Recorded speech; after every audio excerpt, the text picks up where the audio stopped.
È un'iniziativa che è nata dalla collaborazione tra la Società Italiana di Medicina Generale, la sezione di Verona, che in questo caso io rappresento, e l'ISDE di Verona, l'Associazione Medici per l'Ambiente. Hanno collaborato in questo caso anche i medici pediatri dell'Associazione per la promozione della cultura pediatrica di Verona. E come vedete, tra i patrocinatori c'è l'Ordine dei Medici. Qui abbiamo la rappresentanza dell'Ordine dei Medici, il dottor Roberto Fostini, che è già stato vicepresidente dell'Ordine e è responsabile della Commissione Ambiente dell'Ordine, che invito a portare salute.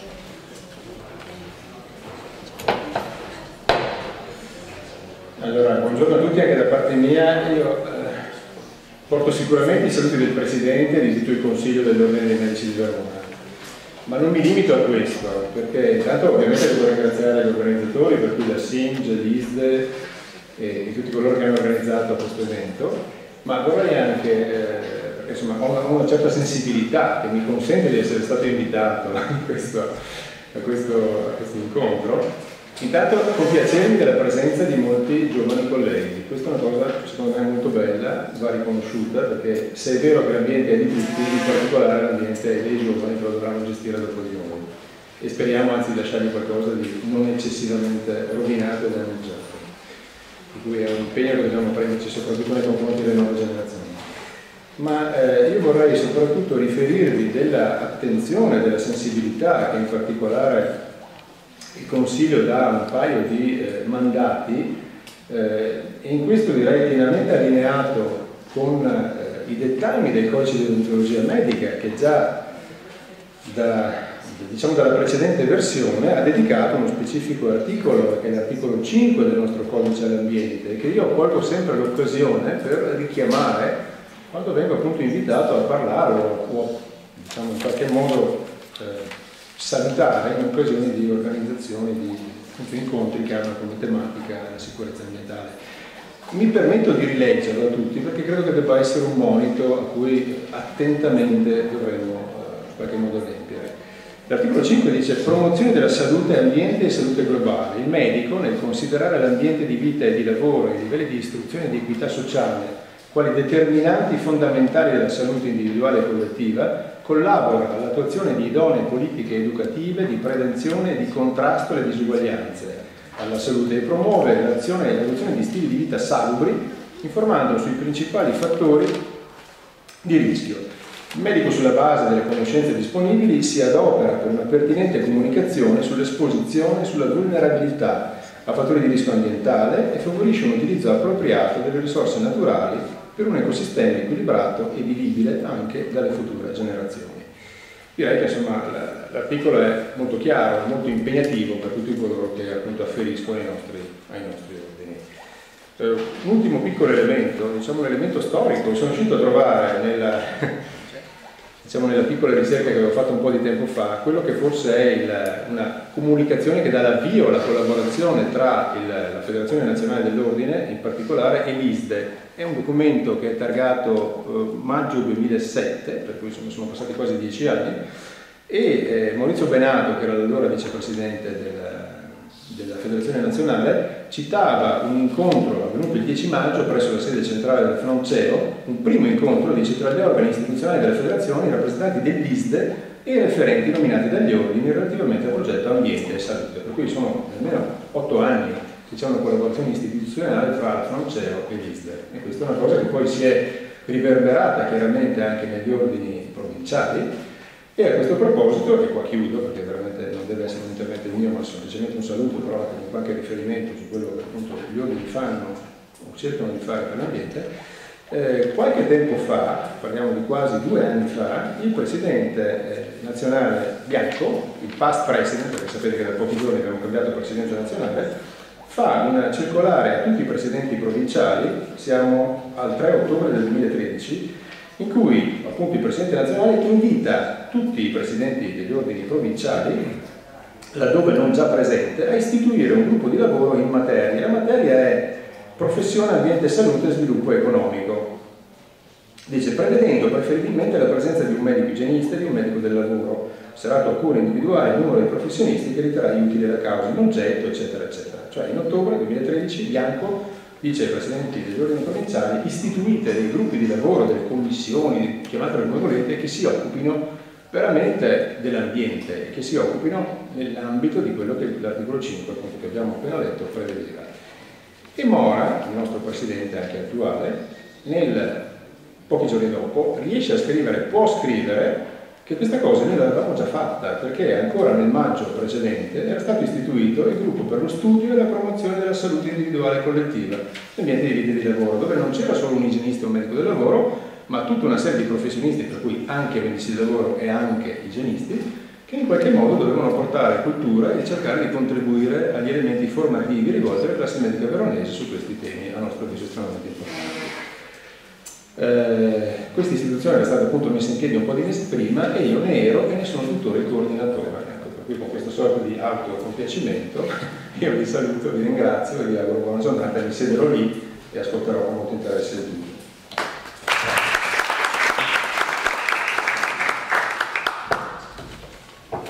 Grazie Roberto, e invito Beghini, Giovanni Beghini, che è il padrone di Liste Verona, l'organizzatore e la mente pensante di Liste Verona.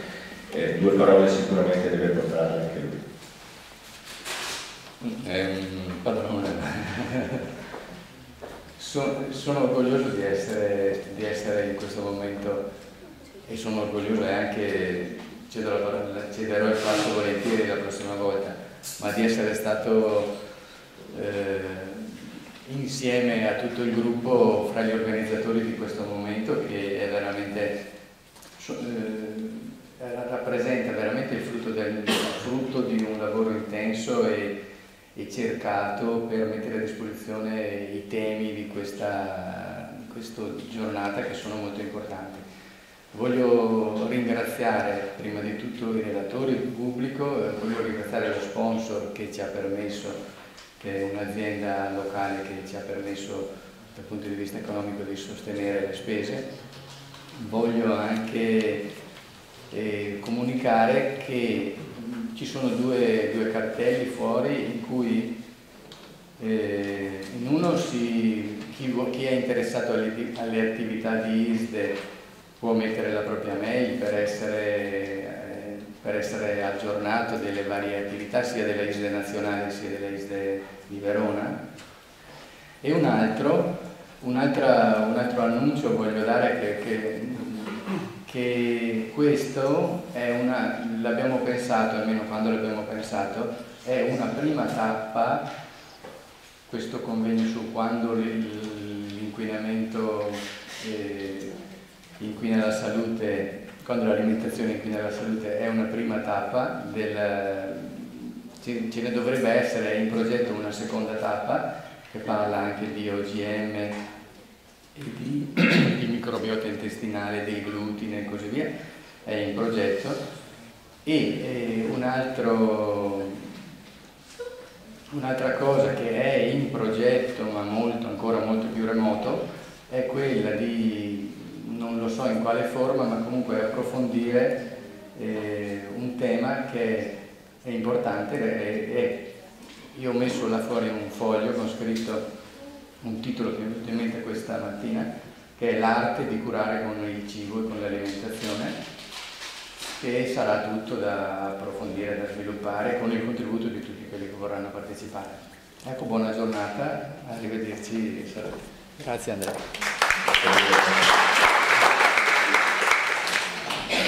Allora, come in parte è stato anticipato, non è casuale il tema che è stato scelto per questo convegno, cioè quando l'alimentazione inquina la salute in particolare è un'informazione che il medico deve conoscere. Perché non è casuale? Intanto perché fa parte degli obiettivi che la Federazione Nazionale dell'Ordine dei Medici ha già stabilito per il 2015. Se voi andate sul sito, una delle prime pagine parla proprio di un invito ad approfondire le problematiche legate all'ambiente e alla salute.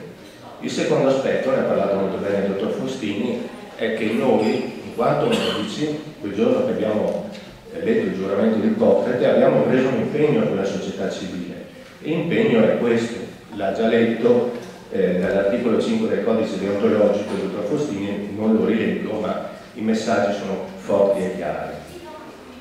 Del resto noi che ogni giorno siamo in contatto con la popolazione, essendo medici del territorio, ci rendiamo conto come quello che viene chiamato junk food o cibo spazzatura sia ormai un comportamento alimentare che sta stravolgendo le abitudini dei nostri pazienti, tanto da causare, tra le altre cose, un peggioramento della situazione delle patologie degenerative, neoplastiche, eccetera. Anche la stampa non di parte si occupa sempre di più di queste cose, tanto che ormai qualcuno parla addirittura, ha unito il termine globale con obesità, coniando questo termine e parlando anche di un rischio di un pianeta addirittura fuori controllo.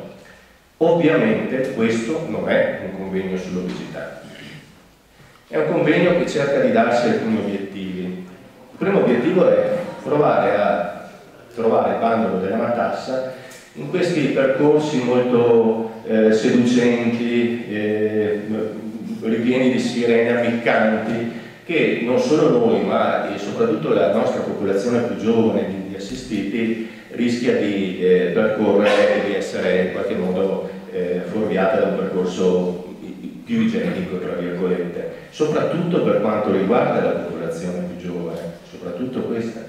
Quindi questi sono sicuramente gli obiettivi che ci siamo dati per la fine del corso. Un altro, quindi tra gli obiettivi abbiamo anche quello di saper guardare nei piatti che mangiamo, in quello che mangiamo, quindi non soffermarci solo sull'aspetto esteriore, che appunto può far parte di queste sirene ammiccanti, ma dobbiamo imparare a guardare più dentro i piatti che mangiamo, proprio per saper cogliere i rischi che ci portiamo nei piatti. Un altro tema che cercheremo di svolgere è perché accidenti ci piacciono di più le cose che più fanno male. Ci sarà un motivo e cercheremo di capire, ne parlerà il dottor Dallanese tra brevissimo, cercheremo di capire come l'industria anche cerca di comprare il nostro gusto, di condizionarlo. Quindi, tornando e concludo, in quanto cittadini noi tutti siamo responsabili del nostro ambiente, dell'ambiente in cui viviamo, e sicuramente noi che siamo medici lo siamo 2 volte. Quindi per continuare a garantire la salute di ciascuno, tutti noi medici dobbiamo occuparci della salute e dell'ambiente in cui viviamo, perché non dovrà mai succedere che un giorno ci venga rinfacciato che se lo sapevamo perché abbiamo taciuto. Quindi questo è un messaggio forte che vorrei che passasse e che ci facesse un po' meditare e prestare particolare attenzione ai temi che svolgeremo. Gli argomenti di oggi, il convegno è articolato in tre sessioni. Nella prima sessione si parlerà di manipolazione alimentare e la loro azione sulla salute. Nella seconda ci sarà un coffee break, che forse più che coffee break è un break e basta, perché i tempi sono già un po' stretti, per cui ci alzeremo di qui. Se qualcuno proprio non resiste al caffè, lo invito invece che andare in piazza San Zeno, che oggi è bellissima, c'è anche il mercato, un'altra sirena molto fuorviante, a 10 metri nella sala di fianco ci sono delle macchinette dove si può bere anche un caffè e bere qualcosa, però vi invito veramente a toccate e fughe. Poi si riprenderà cercheremo di capire anche come possiamo difenderci, quindi il tema è gli inquinanti alimentari, come conoscerli e come difendersi. Abbiamo scelto con i relatori di non porre le domande alla fine della sessione, ma di portare il tutto, quindi prendetevi nota, nell'ultima parte, che sarà una tavola rotonda alla presenza dei relatori. Quindi prendetevi nota delle domande, dei dubbi, delle osservazioni da fare e porteremo tutto alla fine della giornata. Quindi invito il moderatore, la dottoressa Mara Tommasi, che rappresenta in questo caso il mondo dei pediatri, che qualcuno di voi conosce, e i relatori sono il dottor Dallanese, la dottoressa Zardini e la dottoressa Manservisi, che verrà al posto della dottoressa Del Poggi, che lei sta arrivando. Grazie.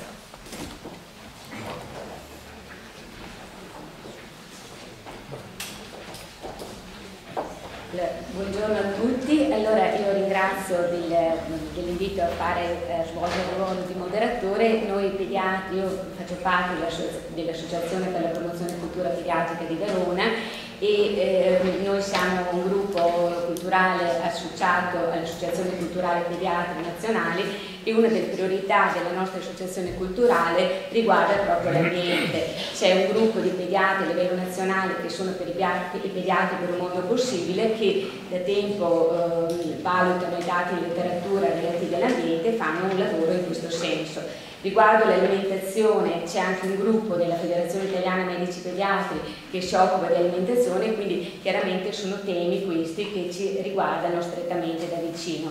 Quindi la sessione che presento questa mattina è una sessione molto importante che riguarda proprio alcuni aspetti importanti sulla manipolazione appunto dell'alimentare. Invito senza perdere ulteriormente tempo il dottor Delanese che ci presenterà la sua prima relazione. Il dottor Delanese è un medico di medicina generale che si occupa da tempo di queste tematiche e ci presenta proprio l'argomento di come il grasso, il dolce e il salato possono essere manipolati in modo da creare dipendenza. Ecco, sarò molto rigida sui tempi perché mi hanno dato questo incarico, quindi invito i relatori a stare dentro nei tempi giusti proprio perché appunto abbiamo dei limiti ben precisi. Bene, allora prego, sarò rigidissimo. Buongiorno a tutti.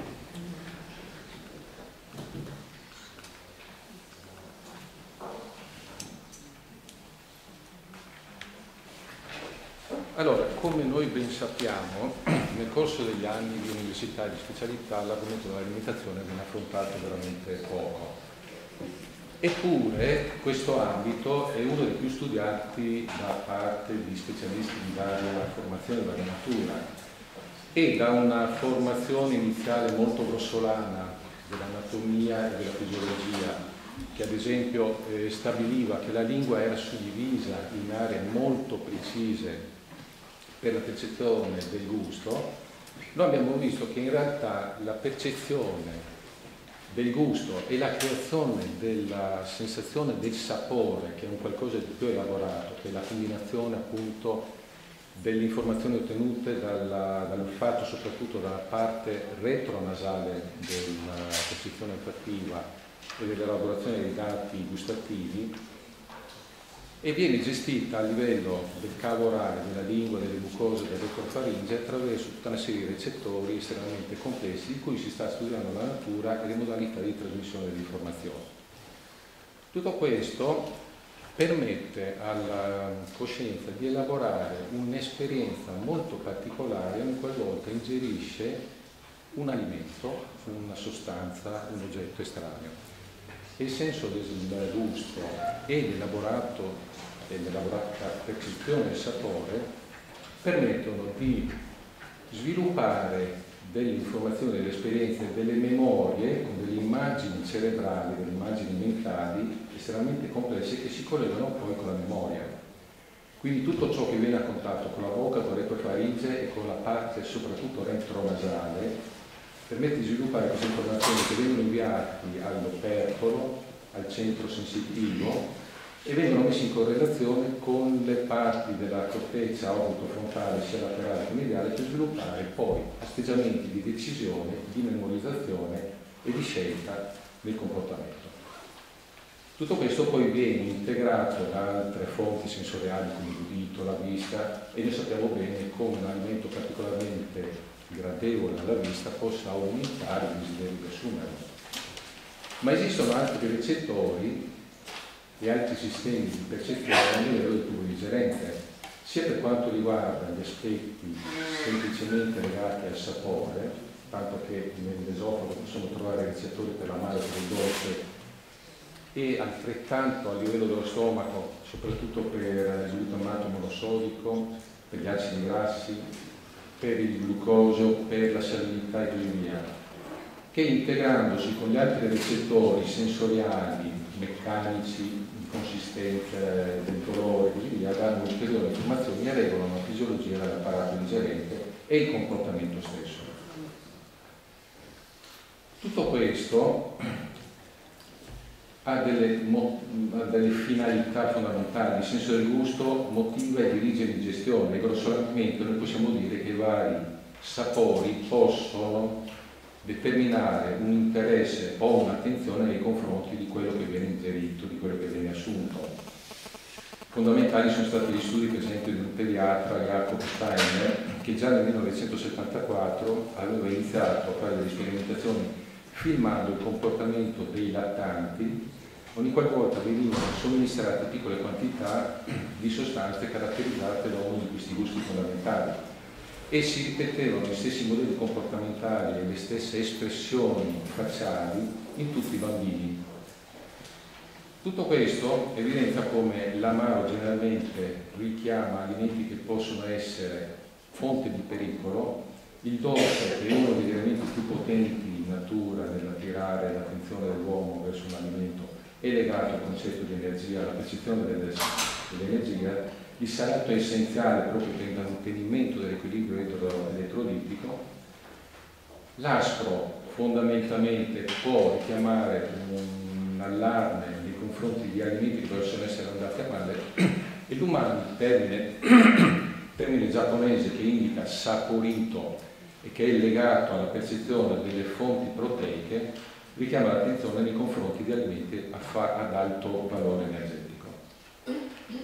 La sazietà alimentare è strettamente correlata con l'attrazione edonica, e tutto questo viene integrato anche dall'attività del sistema trigeminale, che addirittura risulta essere più potente della sensorialità gustativa nell'elaborare queste informazioni che vengono portate a livello di coscienza. Per cui abbiamo tutta una serie di informazioni che riguardano la consistenza, la temperatura e le caratteristiche degli alimenti.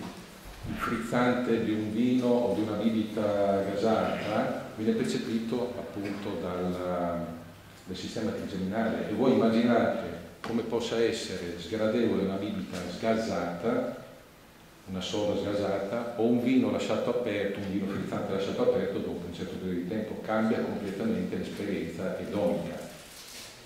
Tutto questo dà un'informazione, un'impronta molto maggiore alla percezione del gusto. Tanto che molte industrie conoscono perfettamente questi aspetti, e questo è un esempio di un'industria che produce prodotti preconfezionati, che suddivide i consumatori, come tali veniamo considerati, nei masticatori, negli sgranocchiatori, coloro che succhiano e coloro che invece fanno sciogliere gli alimenti in bocca. È un esempio molto pratico e interessante.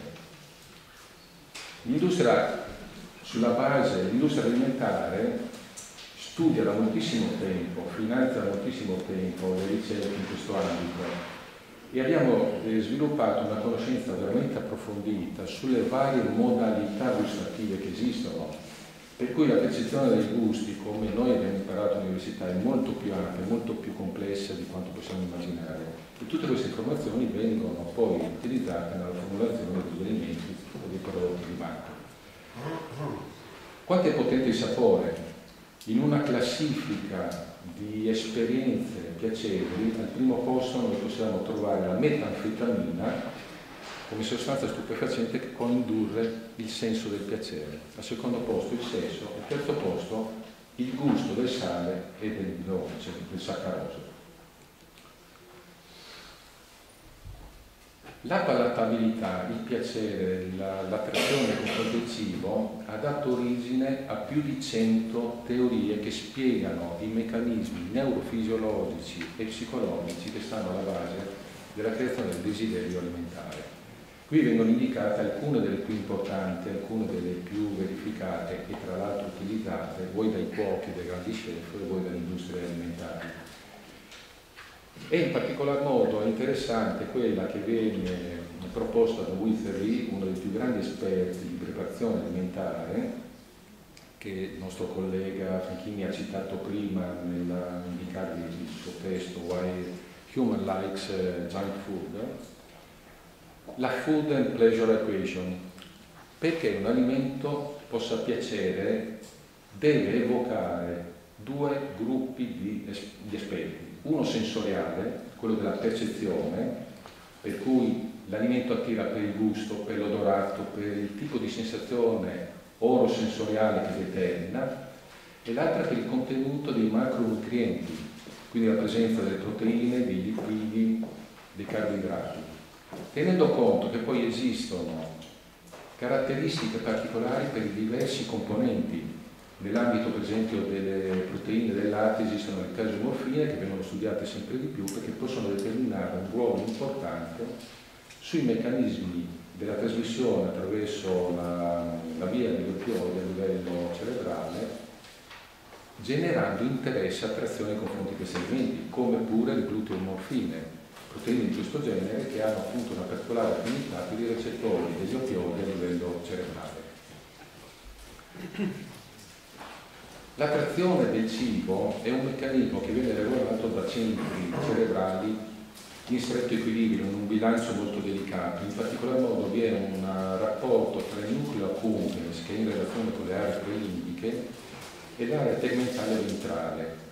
Il primo determina la percezione, la decisione del comportamento di una persona nei confronti di un oggetto che determina desiderio.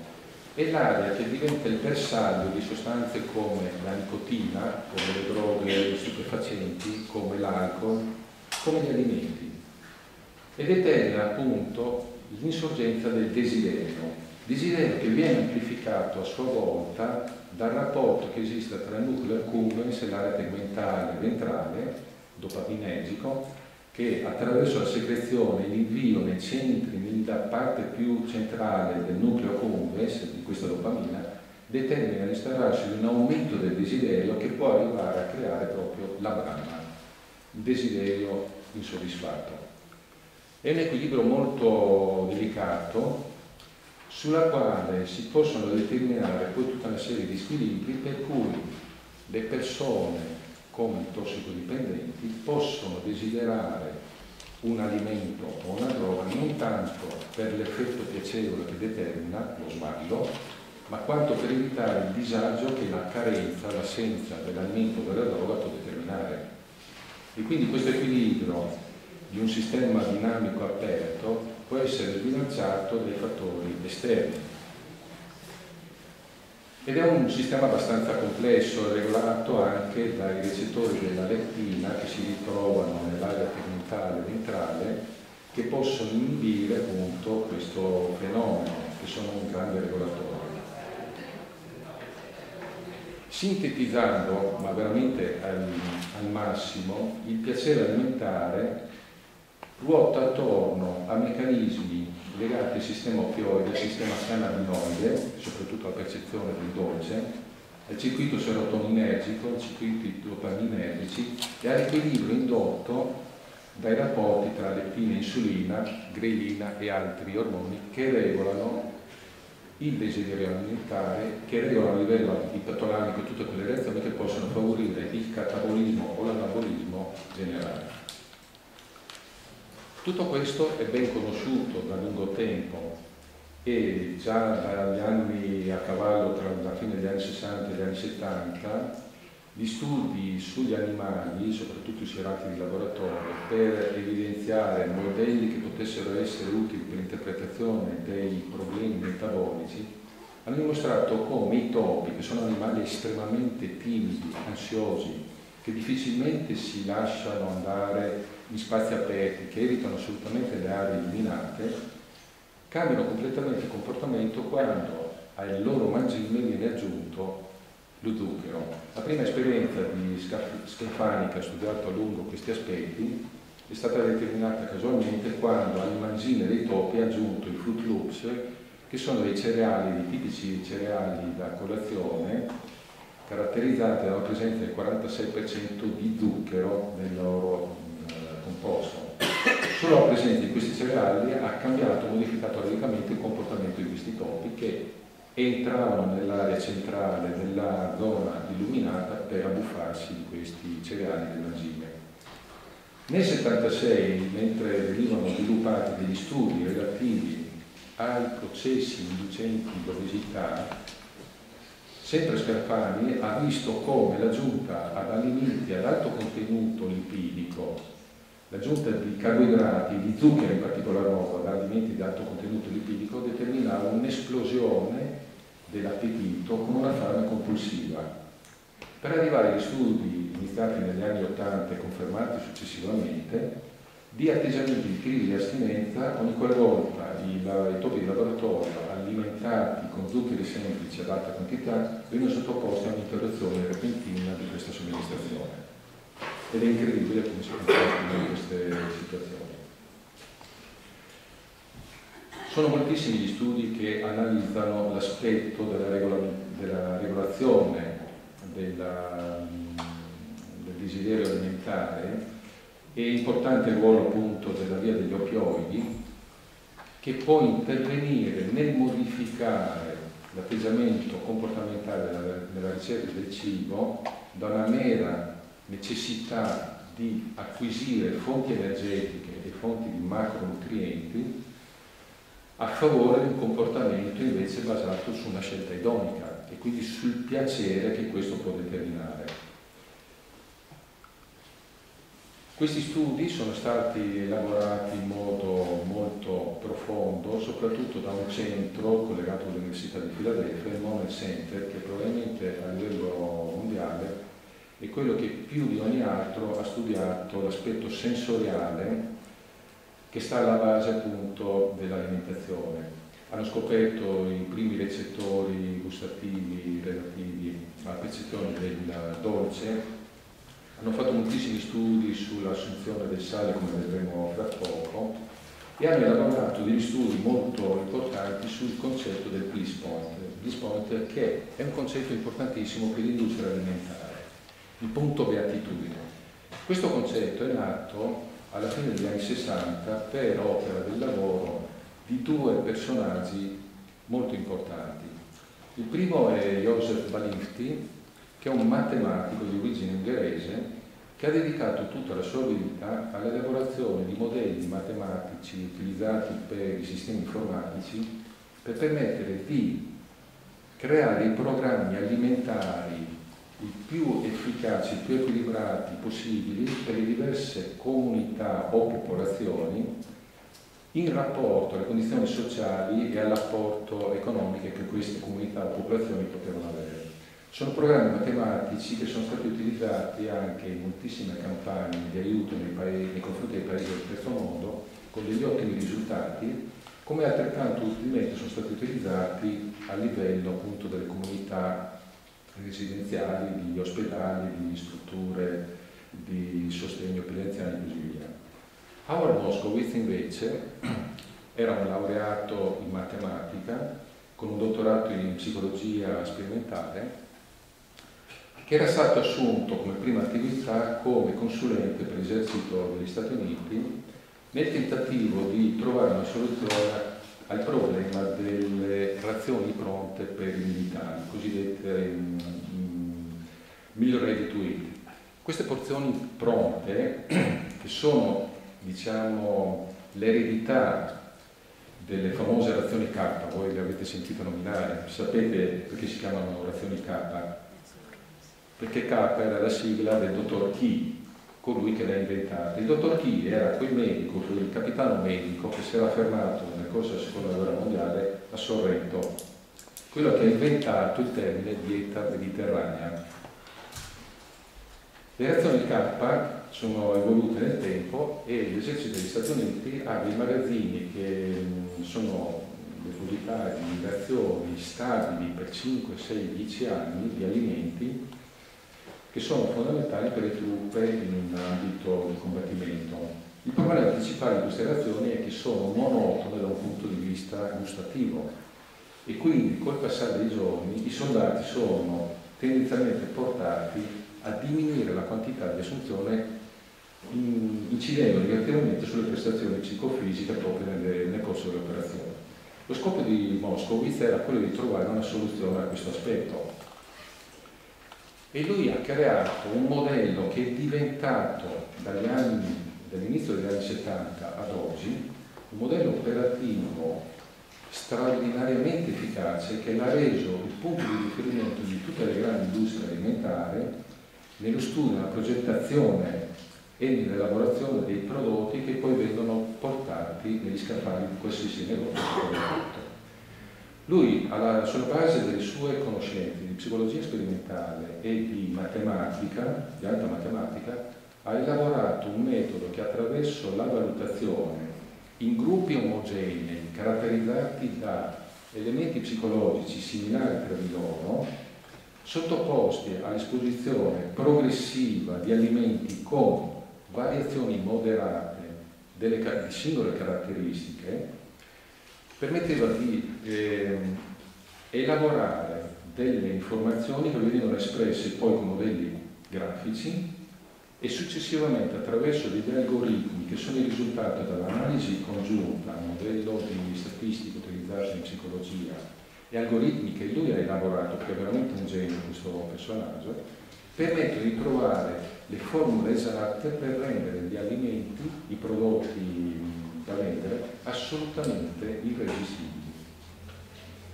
Tant'è che questo tipo di metodo di lavoro è stato elaborato poi per altre fonti, vende questo metodo di sviluppo dell'interesse per prodotti come le carte di credito, la gioielleria, le macchine e così via. Ma il campo d'azione principale è proprio quello alimentare. Questo è un esempio molto semplice di come elabora la valutazione grafica e di come possiamo vedere già da questo esempio come cambiano i comportamenti nei confronti delle diverse esposizioni degli alimenti. Messa in ordinata la valutazione grafica del piacere edonico, del piacere nei confronti del sapore, e in ascissa la concentrazione dello zucchero, del dolce nell'alimento, noi vediamo che partendo da zero, arrivando via via a valori di questo arco, abbiamo un massimo piacere. Dopodiché c'è un punto di caduta della sensazione piacevole che la concentrazione di zucchero in quell'alimento può determinare. Cambia il comportamento nel paziente obeso che ha un grande piacere fin dall'inizio e decresce in maniera molto marcata via via che la quantità di zucchero aumenta nell'alimento. Ulteriormente diverso è il comportamento della persona che precedentemente era obesa ed è stata sottoposta a un regime alimentare ristretto portandola a dimagrire, e aumenta notevolmente la curva di piacere nei confronti del grasso per quello che riguarda la stessa quantità, nei confronti dello zucchero per la stessa quantità di dolce. Se a questi alimenti viene aggiunto un contenuto lipidico sotto forma di olio o di grassi, si modifica il comportamento aumentando il piacere edonico per lo zucchero, arrivando a livelli molto elevati. E questo è semplicemente l'esempio di due variabili come la concentrazione dei grassi e la concentrazione di zuccheri in un alimento possono determinare un diverso piacere. È un esempio estremamente semplice. In realtà Moscowitz ha elaborato dei modelli matematici, degli algoritmi che hanno portato, per esempio, un'azienda come la McCormick, che è una delle più grandi aziende che fornisce additivi, coloranti, dolcificanti per le industrie alimentari, a sviluppare una ricerca che si intitola Credit, cioè Bravo, dove vengono evidenziati tutti questi passaggi che permettono a qualsiasi azienda alimentare di combinare i diversi sapori al fine di aumentare il desiderio alimentare. Teniamo conto che poi negli Stati Uniti gran parte dell'industria alimentare nell'arco del periodo degli anni 80, nel decennio degli anni 80, sono state acquisite dalle compagnie del tabacco. La Philip Morris e così via hanno acquistato gran parte delle grandi industrie americane come la Kraft, la Food General e così via, perché percependo il grande cambiamento nei confronti del tabacco instaurato dalle varie azioni del governo degli Stati Uniti e delle associazioni dei consumatori e così via, vedevano calare i profitti e hanno cercato di diversificare appunto le loro fonti di guadagno, acquisendo appunto il settore alimentare, un grande controllo del settore alimentare e trasferendo in questo settore alimentare tutte le loro conoscenze di marketing e di gestione legale dei problemi che questo può comportare. McBride McBride, che è uno dei membri di questa associazione creata dalle principali industrie alimentari americane, al convegno di Venezia ha dimostrato con i dati alla mano che, come si citava già nel lavoro del controllo del sistema opioide sul desiderio alimentare, la gente acquista i prodotti nei supermercati soprattutto sulla base del piacere e non della necessità alimentare, e che quello che induce il massimo interesse è proprio il dolce. Il sapore più potente nel determinare il desiderio e la ricerca di un alimento è fondamentalmente il dolce.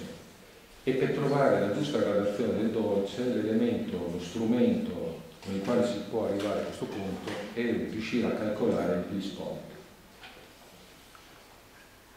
Bliss point che poi esiste anche per gli altri sapori, ad esempio il salato non esiste per i grassi, come vedremo fra poco, non determinano una caduta, un aumento della caduta del desiderio, ma piacciono comunque sempre a livello sensoriale, e tutto questo permette di creare, come viene espresso in questa immagine, un alimento che è progettato per creare dipendenza.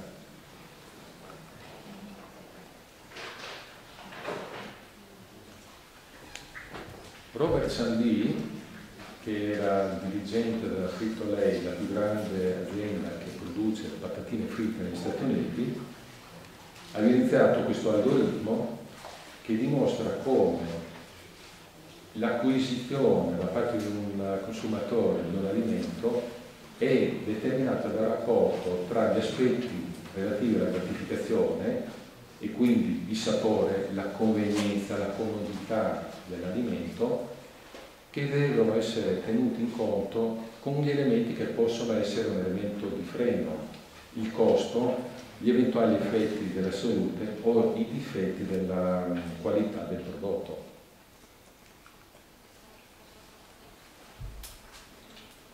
Dal 1980, come giustamente segnalava il dottor Franchini prima, è iniziata questa epidemia dell'obesità, è iniziato questo problema dell'iperfagia, dell'iperalimentazione, e tutti questi elementi sono stati studiati attraverso l'analisi dei meccanismi neuronali che stanno alla base della dipendenza alimentare. Tant'è che Brownell, che probabilmente è uno dei più accesi fautori dell'azione da parte del governo centrale degli Stati Uniti affinché imponga delle tasse, per esempio sulla vendita delle bibite gasate, che imponga delle limitazioni nella presenza delle macchinette distributrici degli alimenti pronti o delle bibite pronte nelle scuole. È uno psicologo della Yale University, ha elaborato delle tabelle mediante le quali si può valutare il comportamento psicologico dei soggetti ed evidenziare se vi è un atteggiamento di iperfagia e di dipendenza nei confronti degli alimenti.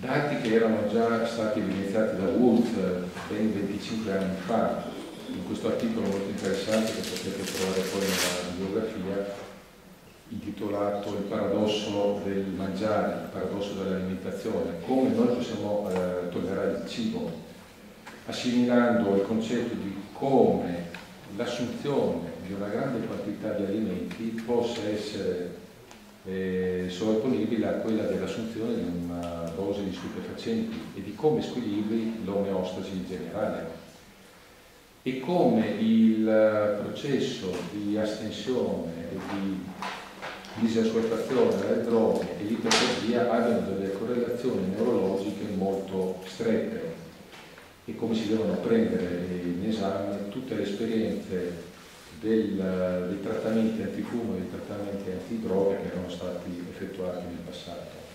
Vi sono delle profonde relazioni tra la dipendenza nei confronti delle droghe e nei confronti del cibo. In particolare le funzioni perturbate e le aree cerebrali correlate sono sovrapponibili, sono estremamente similari. Abbiamo un'infinità di articoli, in particolare molti pediatri, cito soprattutto Lustig, pediatra di San Francisco, hanno evidenziato come il cibo possa avere delle azioni di dipendenza, creano un atteggiamento proprio di totale sudditanza. E dobbiamo tener conto che nell'industria alimentare i 3 capisaldi che stanno alla base della preparazione dei prodotti industriali sono lo zucchero, i grassi e il sale, sostanze assolutamente naturali, ma che utilizzate in un modo preciso e scientifico possono determinare degli effetti importantissimi.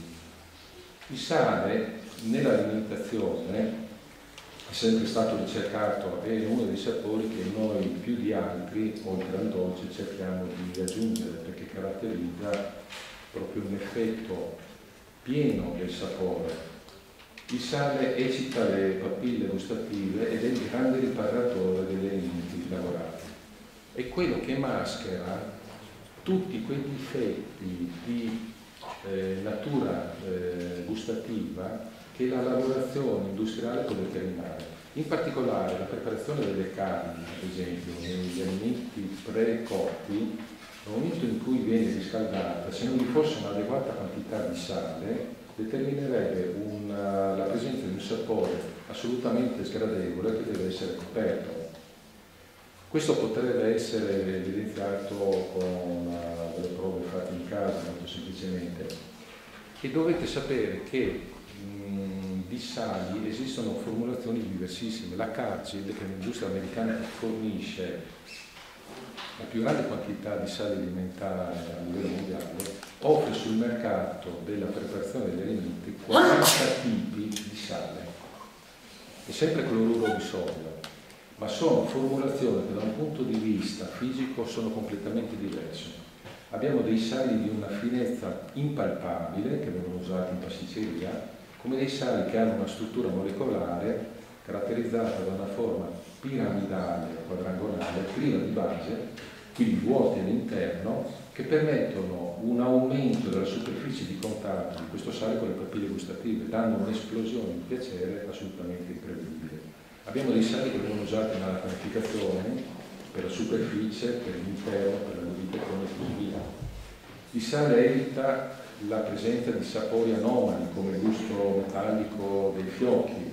I crackers, per esempio, i grissini, le schiacciatine e così via, per la presenza del sale riescono a mantenere quelle loro caratteristiche di croccantezza, non diventano appiccicosi una volta che li mastichiamo, evita la gommosità degli insaccati, del prosciutto, dei salumi e così via, evita il deterioramento degli alimenti sugli scaffali, permette la conservazione, ma questo era ben conosciuto fin dal passato.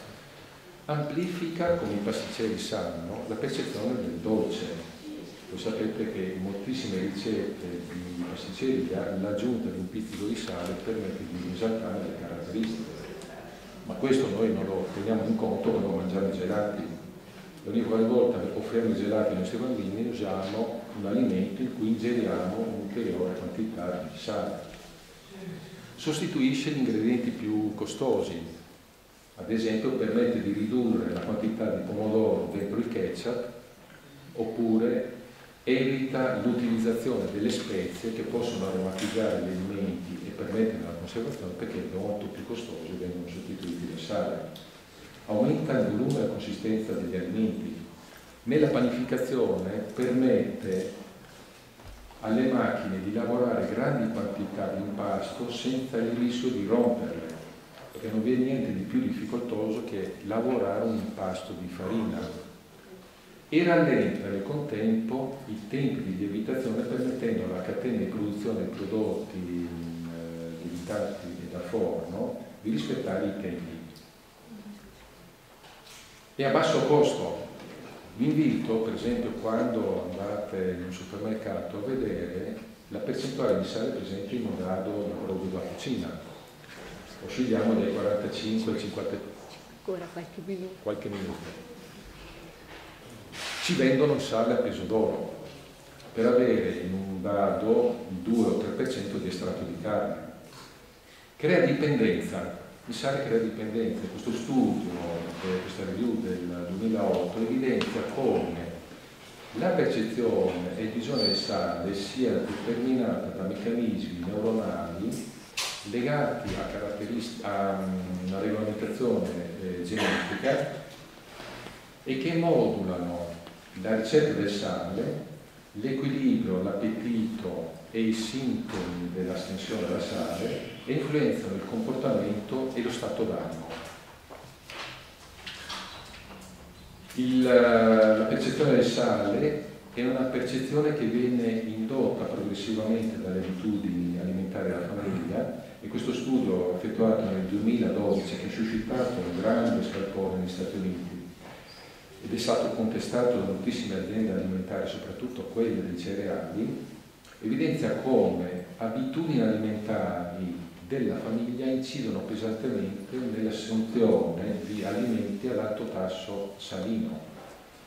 Ed è importantissimo perché le fonti di introduzione del sale nell'organismo sono poco riferibili agli alimenti come composti, quelli che acquistiamo naturalmente, che noi lavoriamo, prepariamo direttamente in cucina, e quello che aggiungiamo durante la cottura o durante il pasto, ma sono soprattutto presenti nei prodotti già lavorati dall'industria per confezionati, quindi di difficile controllo da parte del consumatore.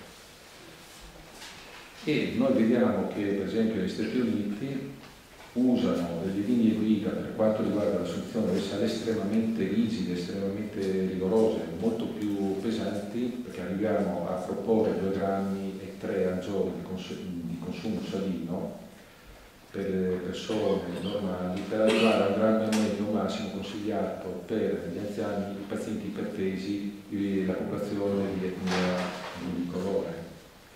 In Italia invece, in Europa e in Italia i margini sono leggermente superiori e si consiglia di non utilizzare oltre i 5 grammi, di non introdurre oltre i 5 grammi di sale al giorno. Ma se voi calcolate il contenuto del sale dei vari alimenti presenti negli scaffali di casa nostra, superiamo di parecchio questo. Gli zuccheri sono l'altro caposaldo. Lo zucchero come alimento era praticamente assente fino a pochi secoli fa. Avevamo delle fonti come la melassa, il miele e così via. La canna da zucchero introdotta in America nel secondo viaggio di Cristoforo Colombo ha rivoluzionato grandemente la produzione di questa sostanza. Un'ulteriore rivoluzione l'abbiamo avuta durante le guerre napoleoniche, quando il blocco navale imposto dagli inglesi nei confronti della Francia ha portato allo sviluppo dell'estrazione dello zucchero dalla barbabietola, per arrivare poi all'utilizzazione degli strati del grano turco ad alto contenuto di fruttoso negli anni 70. Lo zucchero, soprattutto come abbiamo visto associato ai grassi, determina tutta una serie di reazioni molto importanti perché induce il piacere e l'attrazione. Il grasso amplifica questa attrazione che lo zucchero esercita nei confronti degli alimenti, e il grasso diventa una fonte importantissima, fondamentale nella composizione degli alimenti, e cosa particolare,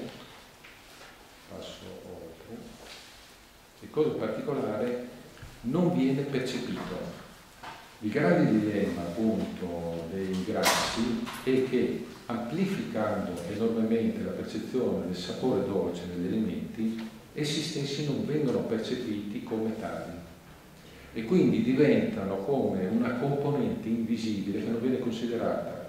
Tutti i test psicologici e tutti i test neurosensoriali che sono stati effettuati in vari tipi di ricerche hanno evidenziato come coloro che ingeriscono alimenti con una combinazione di zucchero e di grasso notano la presenza dello zucchero e non percepiscono quella del grasso.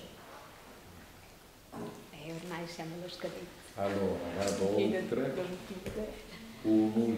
I glutini grassi nascosti sono uno degli elementi della sovralimentazione.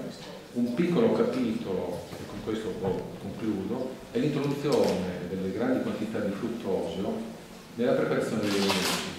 Il fruttosio presenta dei grandissimi vantaggi per l'industria alimentare perché permette una grande conservazione degli alimenti a un basso costo ha un'altissima resa dal punto di vista gustativo, perché è circa il 74% più dolce del glucosio e del saccarosio, e aumenta le caratteristiche degli alimenti da forno, ma induce tutta una serie di problemi che sono stati studiati negli ultimi 15 anni, e soprattutto può essere inserito in uno degli elementi della sindrome metabolica, causale della sindrome metabolica, perché può determinare un aumento della produzione dei trigliceridi, aumenta l'iperinsulinemia, la resistenza all'insulina, determina una alterata regolazione della lettina nei centri cerebrali che controllano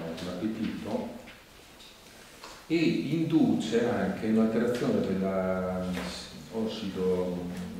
sintetasi dell'ossido nitrico, per cui una riduzione dell'ossido nitrico circolante, favorendo dei meccanismi che portano all'ipertensione. Questo è uno schema che si può trovare facilmente su internet sul diverso tipo di metabolismo a livello epatico e a livello sistemico che esiste tra il glucosio e il fruttosio. E il fruttosio non è assolutamente assimilabile, sovrapponibile al glucosio. Soprattutto ricordatevi che il fruttosio determina la formazione finale dei prodotti glicati 7 volte maggiore, e un aumento dei prodotti ROS, dei prodotti ossidanti, 100 volte superiore a quella del glucosio. Abbiamo moltissima letteratura. Per concludere, quello che vi consiglio come fonte bibliografica sono alcuni testi, in particolare quello di Michael Moss, da quale ho tratto ispirazione come titolo per questo intervento, che è una descrizione precisa dell'evoluzione degli ultimi 30 anni dell'industria alimentare americana e di tutte le modalità di marketing, di preparazione industriale, di lavorazione eccetera degli alimenti. Interessanti sono i testi di Schaeffer e di Linden per quanto riguarda la neuroanatomia, la neurofisiologia, la neuropsicologia dell'alimentazione e dei meccanismi che possono determinare poi gli squilibri. Michael Pollan, con il testo di Dilemma dell'onnivoro, fa una storia dell'alimentazione nei paesi occidentali. Stephen Witherly, interessantissimo questo testo che potete trovare anche su internet molto facilmente, descrive passo per passo le caratteristiche di tutti i principali prodotti alimentari di grande successo, per quale motivo sono efficaci nelle vendite e nei risultati finali. E poi dal punto di vista storico, Buono da mangiare di Harris Marvin, che lega molto l'aspetto antropologico alle abitudini e alle consuetudini culturali delle diverse etnie e delle diverse regioni del mondo.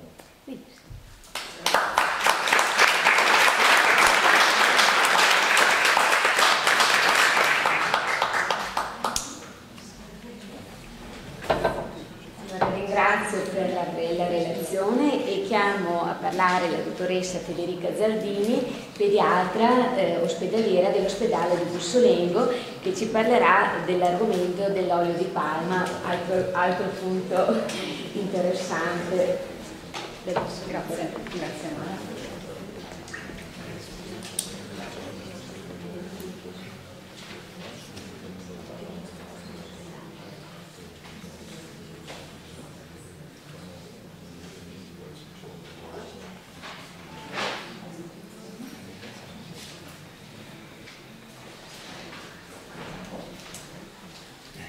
Buongiorno a tutti, il mio argomento appunto è quello di parlarvi di olio di palma, un argomento che è balzato all'attenzione dei media nell'ultimo decennio.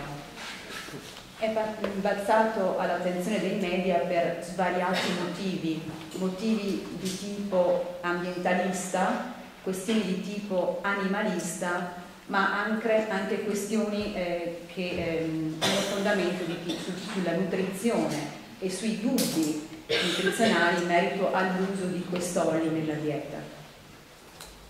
In Italia in particolare l'attenzione, diciamo, è stata destata dall'introduzione della nuova etichetta sugli alimenti che è comparsa il 13 dicembre del 2014, quando alla diciamo, generica dicitura di oli vegetali che era riportata in etichetta è comparsa la vera natura di questi oli vegetali, vale a dire per il 90% olio di palma per l'appunto.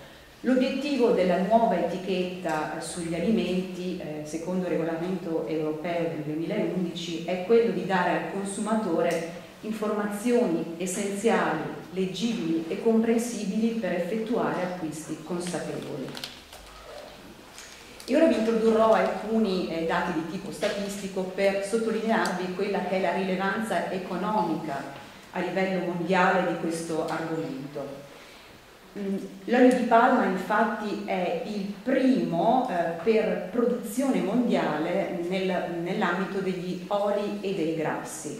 Copre infatti una fetta di mercato del 28,2% della produzione mondiale di oli e grassi, seguito al secondo posto dai grassi animali e al terzo posto con il 22% dall'olio di soia, con un incremento di produzione mondiale in 20 anni tra il 91 e il 2011 del 330% della produzione. Nei primi anni 90 infatti la fetta di mercato dell'olio di palma era notevolmente inferiore, la fetta principale era quella dei grassi animali, al secondo posto l'olio di soia e l'olio di palma al 14,2%. Attualmente contribuisce al 35% della produzione di oli vegetali nel mondo, con l'85% della produzione localizzata nel sud-est asiatico, in Indonesia e in Malesia. La palma d'olio si cresce infatti in una stretta fascia geografica che va dai 10 gradi a nord a sud e a sud dell'equatore. Il WWF appunto dichiara che nei tropici negli ultimi 50 anni nessun'altra pianta si è diffusa quanto la palma d'olio.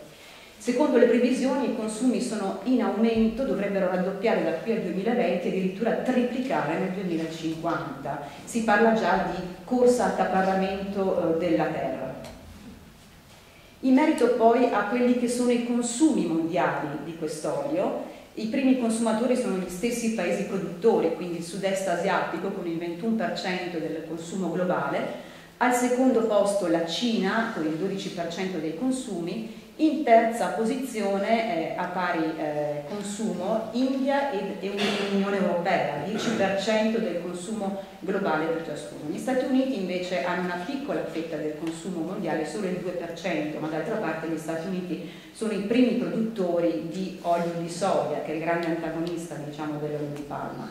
Il consumo europeo è cresciuto in modo diciamo, esponenziale, decuplicando in quantità dopo gli anni 80, simile al consumo cinese in un'epoca più recente, vale a dire negli ultimi 20 anni. E l'Italia come si localizza come consumo nei paesi europei? Si localizza al secondo posto, dopo i Paesi Bassi e prima della Germania, con un consumo prevalente per l'industria alimentare, cibi in primis, cosmetici, un uso anche in biomasse e in biodiesel. Il consumo vediamo che è più che raddoppiato tra il 2006 e il 2012. Qual è il grande punto, diciamo, a favore dell'olio di palma? Essenzialmente la sua economicità, il prezzo. Il prezzo è il più basso tra le varie produzioni di coltura appunto oleaginosa. Circa 800 euro per tonnellata a marzo 2015, prezzo in ribasso rispetto agli stessi periodi dei 2 anni precedenti, un prezzo che è 8 volte inferiore a quello dell'olio d'oliva e un prezzo che è inferiore a quello della soia, dell'olio di soia, che costa circa 1000 euro a tonnellata. Il motivo di questo basso prezzo è la grande resa per ettaro. Nessun altro olio ha una resa per ettaro equivalente a quella dell'olio di palma, che ha una resa di 10 volte superiore a quella degli altri oli. Un punto a suo favore in considerazione del fatto che l'occupazione del suolo è notevolmente inferiore, il 7% del suolo mondiale destinato appunto agli oli rispetto alla soia che è il 44%. Nonostante questo, ovviamente i paesi di produzione hanno subito un'importante deforestazione. Vediamo nella cartina del WWF l'isola del Borneo nel 1950 in verde ricoperte da foreste, e le previsioni per il 2020 con le zone diciamo residue di foreste limitate dall'avanzare delle coltivazioni della palma. I produttori parlano di riforestazione, questo ovviamente può essere messo in dubbio in considerazione del fatto che le foreste tropicali vergini hanno delle capacità di assorbire il carbonio molto superiori, 10 volte superiori alle piantagioni di palma da olio, e poi c'è tutto il discorso sulle torbiere dell'Indonesia, queste distese paludose che rappresentano meno dello 0,1% delle terre emerse del pianeta, ma contribuiscono a immagazzinare il 4% delle emissioni di gas serra. Si parla poi di olio crudele, che colpisce in particolare l'opinione pubblica del web, perdita in biodiversità.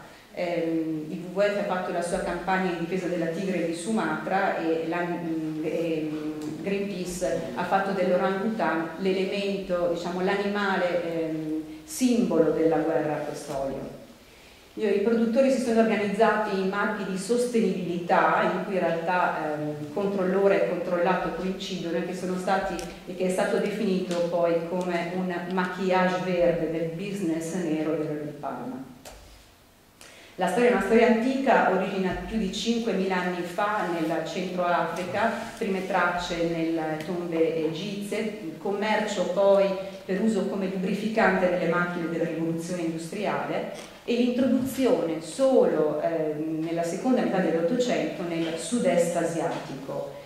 Negli anni 60 poi la nazionalizzazione delle grandi società di coltivazione e l'assegnazione delle terre ai coloni con 20 anni per ripagare appunto il prezzo del terreno.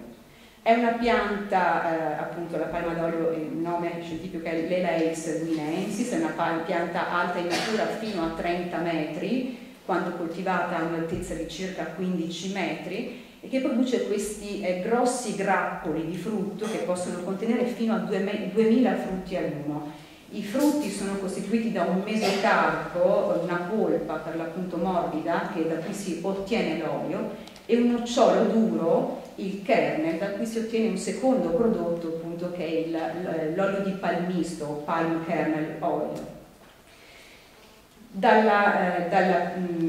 Il frutto subisce un procedimento di estrazione e di raffinazione, l'estrazione che può essere chimica o fisica, chimica con l'uso di solventi, in particolare di idrocarburi, o fisica con pressatura, da cui si ottiene l'olio di palma crudo. L'olio di palma crudo ha il caratteristico colore rosso. La successiva raffinazione determina invece la degommazione, lo sbiancamento e la deodorizzazione, e poi un successivo frazionamento in una parte liquida e una parte solida. L'oleina liquida e la stearina invece in panetti solidi. Ad analogo procedimento viene sottoposto anche il nocciolo. I prodotti finali, appunto raffinati, sbiancati ed odorizzati e successivamente frazionati, convergono per l'80% nell'industria alimentare. In minima quota poi, in minor quota nell'industria dei detergenti e dei cosmetici, nell'industria chimica e delle biomasse e poi anche per l'alimentazione degli animali. Ed è così che quell'olio che ha il profumo di violetta, che ha il sapore dell'olio di oliva e un colore che appunto tinge i cibi come lo zafferano, come veniva descritto nel 1400 da questo veneziano, diventa invece un prodotto privo di colore, di sapore e di odore. Va detto che l'olio di palma grezzo, vale a dire quella versione rossa iniziale dell'olio, ha un colore rosso dovuto all'alto contenuto in carotenoidi e contiene inoltre alte quantità di vitamina E. Spero di non far torto a nessuno riportando questi dati rudimentali di chimica organica in merito ad acidi grassi. Gli oli infatti sono essenzialmente trigliceridi, triesteri del glicerolo, in cui appunto le 3 catene di acidi grassi vanno ad esterificare la molecola del glicerolo.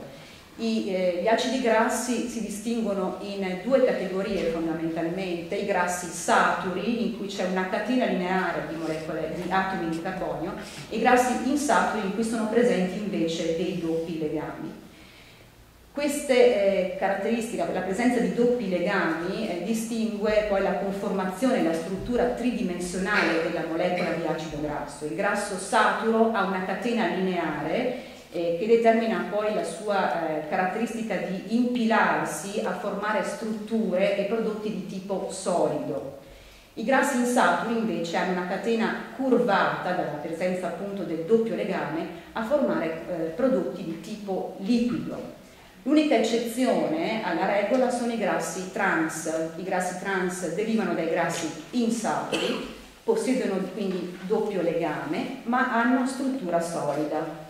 I grassi trans sono pochissimo presenti in natura e sono prodotti industrialmente per idrogenazione dei grassi saturi, a spostare appunto i 2 atomi di idrogeno legati al doppio legame, per determinare un processo di rettifica dell'acido grasso, vale a dire di rettilineizzazione.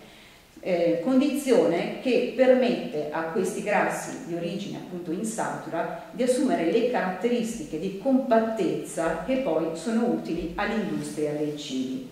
Quindi rettilineizzazione della molecola che risulta quindi più simile a quella del grasso saturo, a formare composti solidi. I grassi trans sono stati banditi dall'alimentazione negli anni appunto 2000, con delle prese di posizione molto chiare dell'OMS, che ha raccomandato la necessità di ridurre in modo significativo o di comunque eliminare virtualmente la produzione di grassi trans. Questo per il loro effetto negativo in merito essenzialmente alla dislipidemia che si inducono, e all'effetto negativo anche conseguente al loro inserimento nelle membrane cellulari. E vediamo qui quella che è la composizione in acidi grassi di quest'olio. In questa tabella, in cui appunto i diversi tipi di oli e di grassi animali sono elencati in ordine rispetto alla presenza di grassi saturi, vediamo l'olio di palma in terzultima posizione, con un 51% di grassi saturi tra lardo e burro, costituito poi da un 39% di monoinsaturi, un 10% di omega 6 e minime tracce, circa lo 0,4% di omega 3. L'alta percentuale in grassi saturi ne determina quindi la stabilità e la consistenza, caratteristiche utilizzate appunto dall'industria alimentare, e determina anche l'alto punto di fumo. Il punto di fumo è la temperatura a cui un grasso alimentare riscaldato comincia a decomporsi, alterando la propria struttura molecolare e formando acroleina, che è una sostanza tossica. L'alto punto di fumo dell'olio di palma lo rende particolarmente utile come olio da frittura, quindi consistenza, quindi stabilità, quindi conservabilità e alto punto di fumo, tutte le 3 caratteristiche molto importanti ai fini dell'utilizzo nell'industria alimentare. Una piccola nota sull'olio di palmisti, che insieme all'olio di palma converge nella produzione appunto di derivati della palma, con l'82% in grassi saturi. La composizione in acidi grassi appunto sono acidi grassi saturi, ma di che tipo? Grassi saturi a catena lunga. I grassi saturi si distinguono appunto in base al numero di atomi di carbonio che costituiscono la catena. Grassi saturi a catena corta, con meno di 6 atomi di carbonio, media tra 6 e 12 e lunga oltre i 12. L'olio di palma appunto è costituito essenzialmente da acido palmitico a 16 atomi di carbonio, 44,3%, quindi acidi grassi saturi a catena lunga. che sono quelli anche più pesantemente implicati nella dislipidemia e in particolare nell'aumento dei livelli di LDL colesterolo.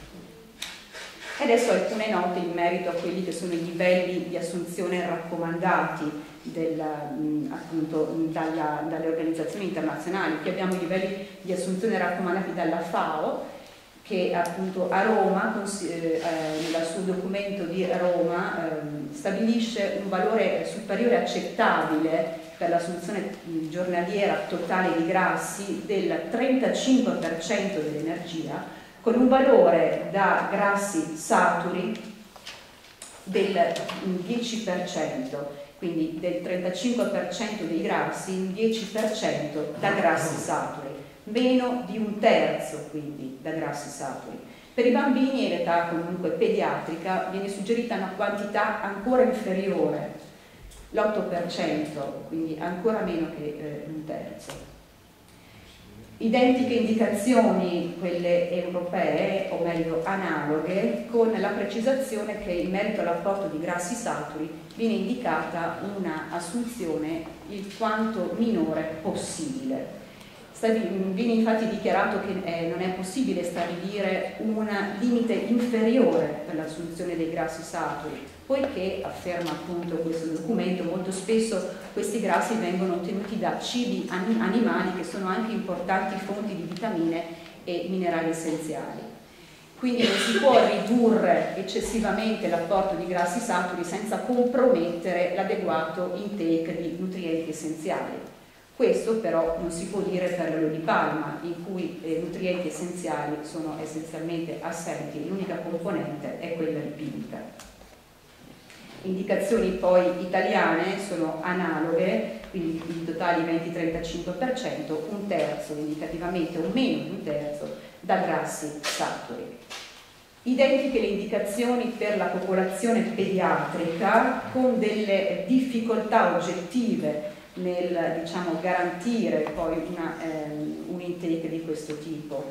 Le scelte alimentari infatti nell'età pediatrica non sono filtrate da motivazioni di tipo nutrizionale, ed ecco che vi riporto essenzialmente alcuni alimenti con cui un bambino o in realtà anche un adulto può trovarsi ad avere a che fare nel corso della sua giornata, alimenti in cui è previsto l'utilizzo di olio di palma, e vediamo che l'utilizzo di quest'olio sbilancia completamente l'apporto dei grassi, determinando una prevalenza di grassi saturi rispetto ai grassi totali che si discosta da quelle che sono le indicazioni sui livelli di assunzione raccomandata.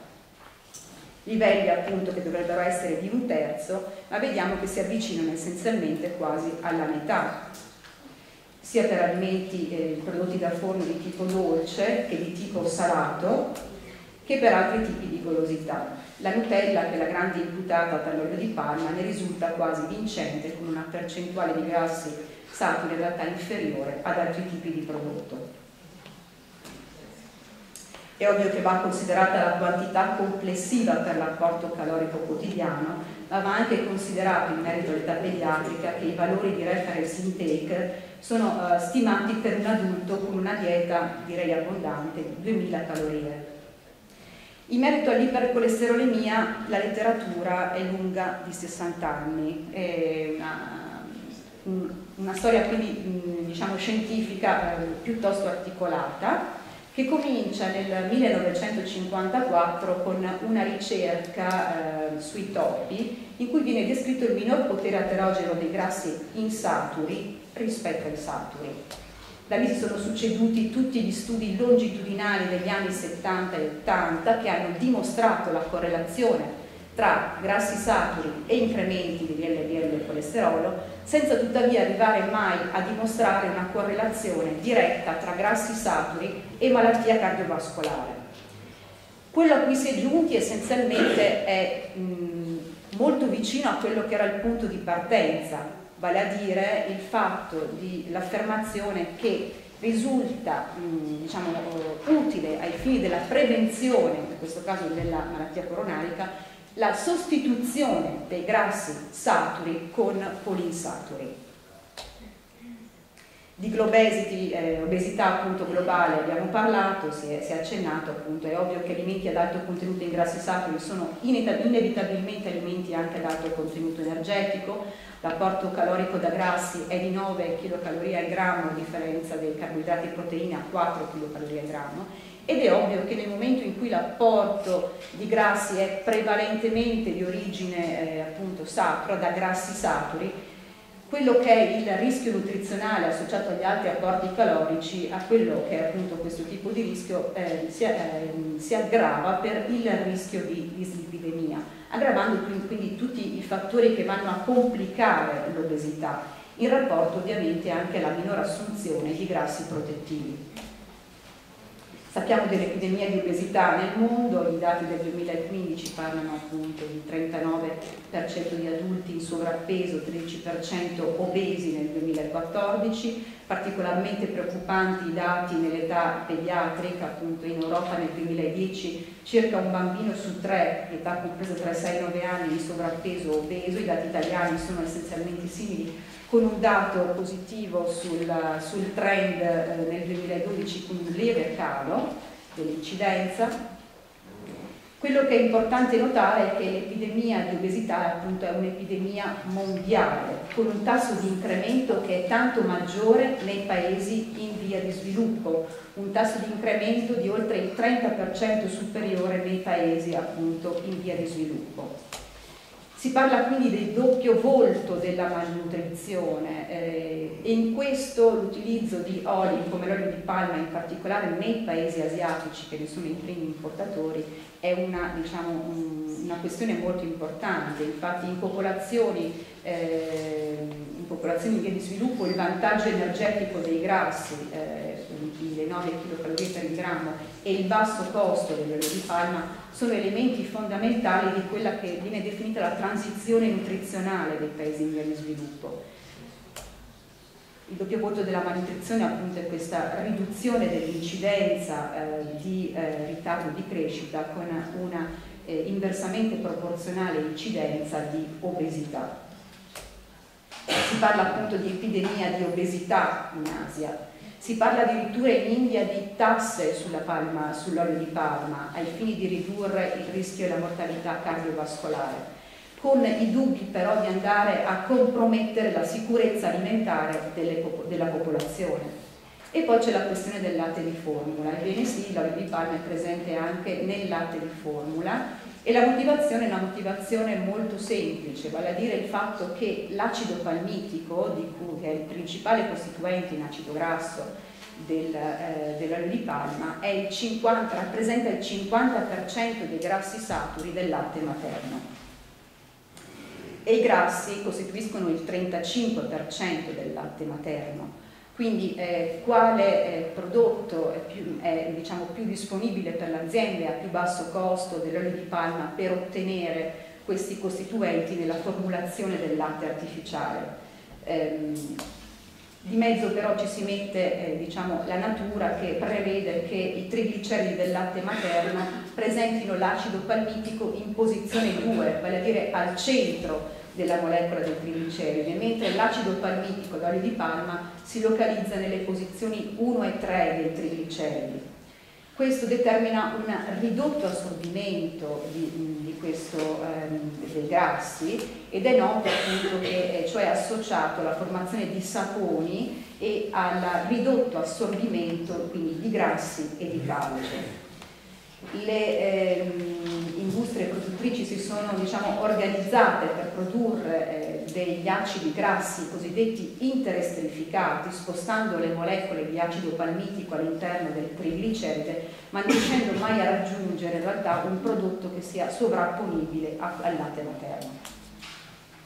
E cosa si dice poi dell'olio di palma nel mondo? Si dice essenzialmente bene nei paesi produttori, che sulle loro pubblicazioni ufficiali parlano di olio di palma, industria della palma da olio come approvvigionatore globale di antiossidanti naturali. E questo è vero per appunto quello che abbiamo detto, vale a dire l'alto contenuto in carotenoidi e in vitamina E, ma è vero per un tipo di olio che in realtà non è poi l'olio commercializzato, vale a dire vale per l'olio di palma rosso, l'olio di palma crudo, l'olio di palma allo stato grezzo. È stato anche proposto nei paesi del sud-est asiatico l'utilizzo di questo olio rosso per l'eliminazione del deficit di vitamina A. E vi riporto poi questo articolo, questo lavoro di meta-analisi che può essere reperito sul web ogni qualvolta si va a cercare diciamo, discussione in merito all'aspetto nutrizionale e alla salute nel contesto della discussione dell'olio di palma, un lavoro di italiani del 2014, un lavoro per l'appunto di meta-analisi in cui viene valutata la sostituzione dell'olio di palma con altri grassi alimentari sui marker lipidici di malattia coronarica e malattia cardiovascolare.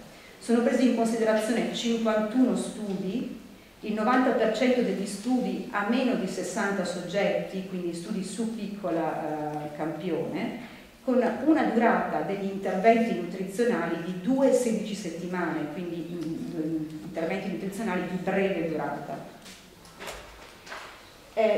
Ho sottoposto questo studio, questo lavoro alla valutazione di un collega che mi ha presentato, la dottoressa Tommasi, e che ringrazio, il dottor Battaglia, che ha valutato l'aspetto metodologico con cui lo studio è stato condotto. Quello che conclude lo studio, essenzialmente quello che conclude la meta-analisi, è una posizione intermedia dell'olio di palma tra gli altri grassi, vale a dire monoinsaturi e poliinsaturi, e grassi trans. In particolare si conclude appunto che l'olio di palma avrebbe nei confronti di monoinsaturi e poliinsaturi delle variazioni, determinerebbe delle variazioni lipidemiche sfavorevoli, determinando un aumento del colesterolo totale, delle LDL e delle ApoB, ed altre invece favorevoli, aumento delle HDL e ApoA1. Nei confronti invece degli acidi grassi trans, che abbiamo visto essere stati messi al bando ormai da quasi 10 anni, i lipidi dell'olio di palma avrebbero comportato delle variazioni favorevoli su tutti i parametri. Quindi l'unico risultato di questo lavoro di meta-analisi che depone a favore della sostituzione nella dieta con olio di palma è il confronto con diete con acidi grassi trans, quindi acidi grassi idrogenati.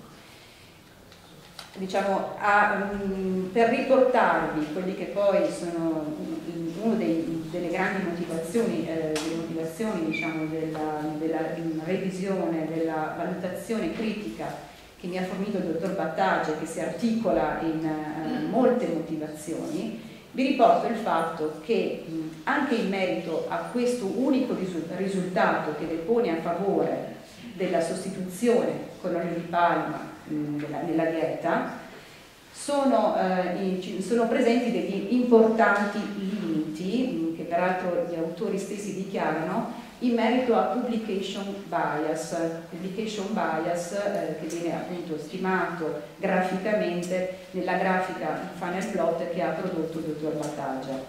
Che cosa si intende per publication bias? Si intende quel fenomeno che identifica la tendenza da parte degli autori, degli editori, ovviamente degli sponsor, a pubblicare preferenzialmente risultati a favore dell'intervento o associati a significatività statistica. Vi riporto quest'ultimo grafico che denota come nel passaggio dalla società agricola alla società industriale il consumo dei grassi sia aumentato in modo importante, il consumo dei grassi saturi lo sia aumentato in modo proporzionale, Vediamo dopo il 1900 la comparsa dei grassi trans. Ora, se noi vedessimo questa tabella che appunto si conclude nel 2000 la proiezione degli anni successivi, potremmo immaginare che per la presa di posizioni importanti della comunità scientifica in merito all'abolizione dei grassi trans dalla dieta, potremmo immaginare una prosecuzione della tabella in questo senso, quindi con una riduzione dei grassi trans apportati nella dieta, ma anche in questo senso, vale a dire con un aumento dei grassi saturi nella dieta, e per il cui apporto risulta essere di fondamentale introduzione l'olio di palma. In merito alla food economy, quindi all'industria del cibo che condiziona le nostre scelte, quindi risulta essere fondamentale il ruolo del medico nel filtrare quelli che sono gli interessi del commercio, gli interessi commerciali e gli interessi invece della salute dei pazienti, che spesso ne sono ignari. E vi ringrazio per l'attenzione.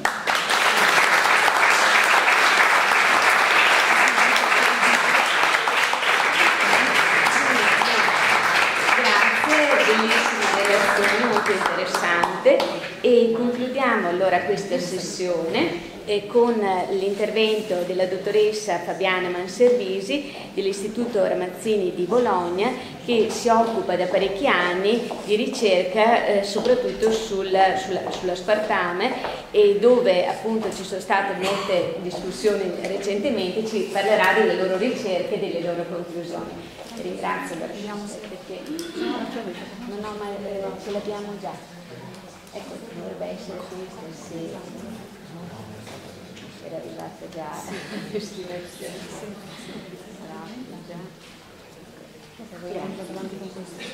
Sì, o il mouse. Ok. Allora, sì, buongiorno, io sostituisco in realtà quello che vedete nel volantino era la dottoressa Fiorella Besposi, che è la direttrice del centro di ricerca sul cancro Cesare Maltoni in cui lavoro. Io sono una sua collaboratrice, sono una biotecnologa, e quindi la prima parte di questa presentazione vi faccio un attimo un cappello introduttivo su cos'è l'Istituto Ramazzini, perché è importante proprio anche per arrivare al caso aspartame, che è stato veramente per noi e tuttora è un caso veramente emblematico di ricerca indipendente, ma anche di problemi che abbiamo a livello di rapporti con istituzioni, industrie e quant'altro. Allora, noi siamo una cooperativa sociale Onlus che è nata già dagli anni, costituita nel 1937, e che conta ad oggi più di 25.000 soci. I soci sono proprio cittadini della nostra regione Emilia-Romagna, perché noi siamo a Bologna, ma non solo, anche nel Veneto abbiamo dei soci, un po' meno nel resto dell'Italia, ma comunque è sostenuta proprio dai cittadini che raccolgono fondi con iniziative di diverso tipo, insomma dal pranzo alle cene, e si danno veramente da fare. Quali sono gli scopi della Ramazzini? L'attuazione di iniziative per la prevenzione dei tumori attraverso una strategia basata sulla promozione della ricerca scientifica, la formazione del personale, la diffusione dell'informazione. Parlavo prima con una persona che è qua in sala, noi proprio insistiamo molto sulla diffusione dell'informazione in iniziative come queste, ma andiamo anche nelle scuole, andiamo anche nei centri sociali, ovunque ci chiamino, proprio per mettere al corrente la popolazione in generale dei risultati che abbiamo, e la messa in atto di programmi clinici di diagnosi precoce dei tumori, perché abbiamo anche un poliambulatorio che fa diagnosi e quindi si occupa della parte clinica. La ricerca sperimentale. Allora, il centro di ricerca sul cancro Cesare Maltoni, nominato Cesare Maltoni perché era è stato il fondatore dell'Istituto Ramazzini, un oncologo deceduto nel 2001, studia gli agenti cancerogeni presenti diciamo, nell'ambiente di vita, nell'ambiente industriale, anche alcuni farmaci di tipo antitumorale. Come dicevo, i ricercatori sono di solito medici, ma neanche tanto, soprattutto biologi, biotecnologi. La nostra sede è dentro il castello della famiglia dei Bentivoglio, quindi questa è una sede sicuramente particolare, interessante dal punto di vista storico, perché è un castello della fine del 400 e che è un connubio quindi tra storia, vedete abbiamo proprio gli uffici affrescati, è proprietà però del comune di Bentivoglio, non è dell'Istituto Ramazzini, noi siamo in comodato d'uso, e quindi ci sono proprio anche delle visite guidate dal punto di vista storico. Poi c'è la parte della ricerca all'interno del castello con i nostri laboratori. Dove sono i ratti e i topi? Perché noi lavoriamo con i ratti e i topi, sono nelle ex scuderie del castello. Ecco, a partire dagli anni 70 sono stati condotti 210 studi sperimentali su ratti e topi. Il nostro programma di cancerogenesi è il secondo al mondo dopo quello del National Toxicology Program americano, e la caratteristica dei nostri studi è di avere un protocollo sperimentale lifespan, che vuol dire che noi teniamo sotto osservazione gli animali per tutto il decorso della loro vita, che è normalmente sia per un ratto che per un topo di 3 anni. Il ratto parliamo di una specie sui 400-500 grammi e il topo sui 40-50 grammi. E abbiamo un allevamento interno dagli anni 70, di cui quindi conosciamo l'albero genealogico di questi animali, i vari incroci, dato fondamentale quindi che è a supporto dei nostri risultati. E sono stati generati più di 200.000 animali. Non abbiamo mai avuto problemi con animalisti, uno perché siamo sempre stati trasparenti, due perché ci tengo a sottolineare, un po' anche per informazione vostra, non viene fatta vivisezione, spesso si associa alla ricerca sugli animali, è una parentesi, non c'entra con l'aspartame ma lo dico, spesso si associa la ricerca sugli animali alla vivisezione, sono due cose completamente diverse. La vivisezione è una pratica che può capitare nella ricerca, prevede quindi l'apertura dell'animale in stato semicosciente, ma è una pratica che deve essere autorizzata da delle norme, proprio c'è un protocollo, va al Ministero della Salute tutto quello che facciamo, quindi non viene improvvisato, quindi altamente rara e particolare. Quindi gli animali vengono autopsiati alla loro morte spontanea. 1. 2. Il cancro ancora è una patologia che, se vogliamo studiarla bene, dobbiamo studiarla su un organismo vivente. I metodi alternativi si stanno sviluppando, ma ancora non riescono a riprodurre il modello biologico dell'animale.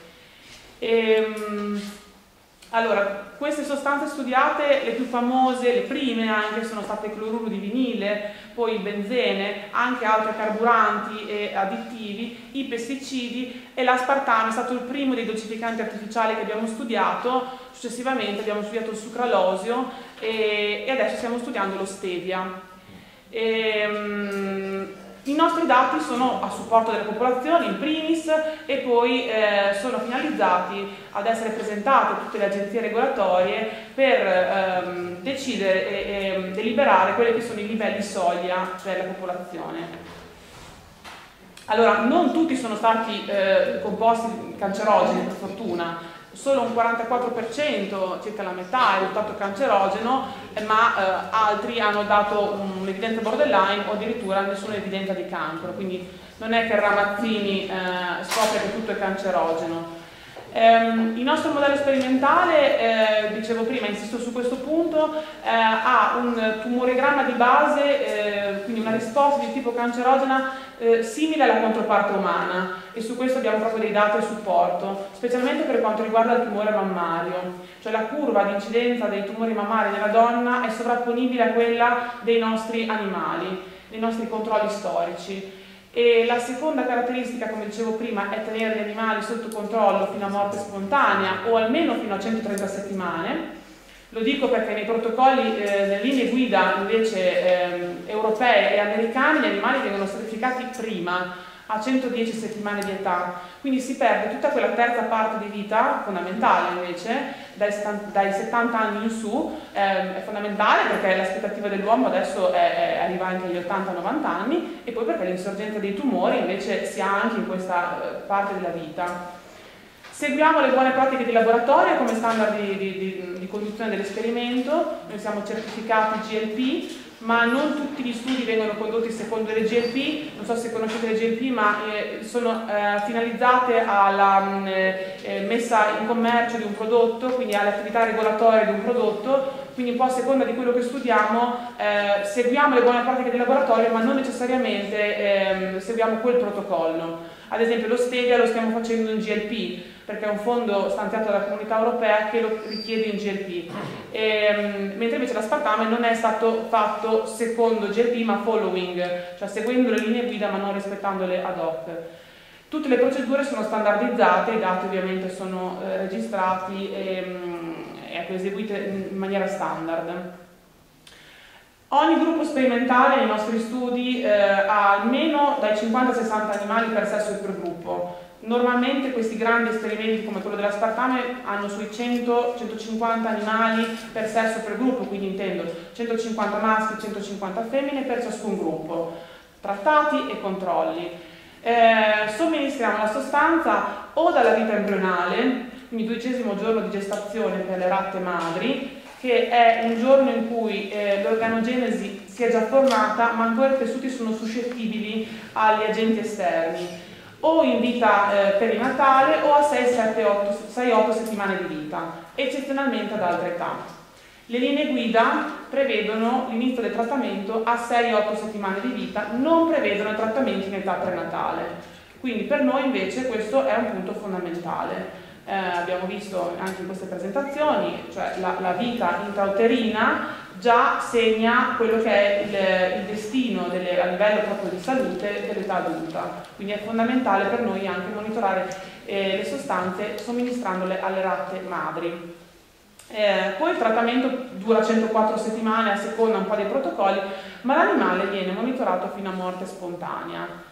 Ecco, questo vi ho portato 2 esempi. Uno è il benzene, vedete la linea tratteggiata, questo è l'incidenza di emangiosarcoma epatico, un tumore del fegato raro, okay? Quindi veramente molto raro. Se noi avessimo sacrificato gli animali rispetto alla linea tratteggiata, che è quella delle linee guida, intorno alle 110 settimane di trattamento, noi avremmo perso tutta quei 2 istogrammi che vedete, quindi la parte di tumore che invece è insorta nello studio a 144-160 settimane. Quindi questo è prova del fatto che secondo il nostro protocollo gli animali devono essere monitorati fino alla fine. Un altro caso è il Mancozeb, un pesticida, guardate i tumori alla tiroide, quanta è l'incidenza elevata dopo le 110 settimane, decisamente elevata soprattutto nel gruppo ad alta dose, 1000 ppm.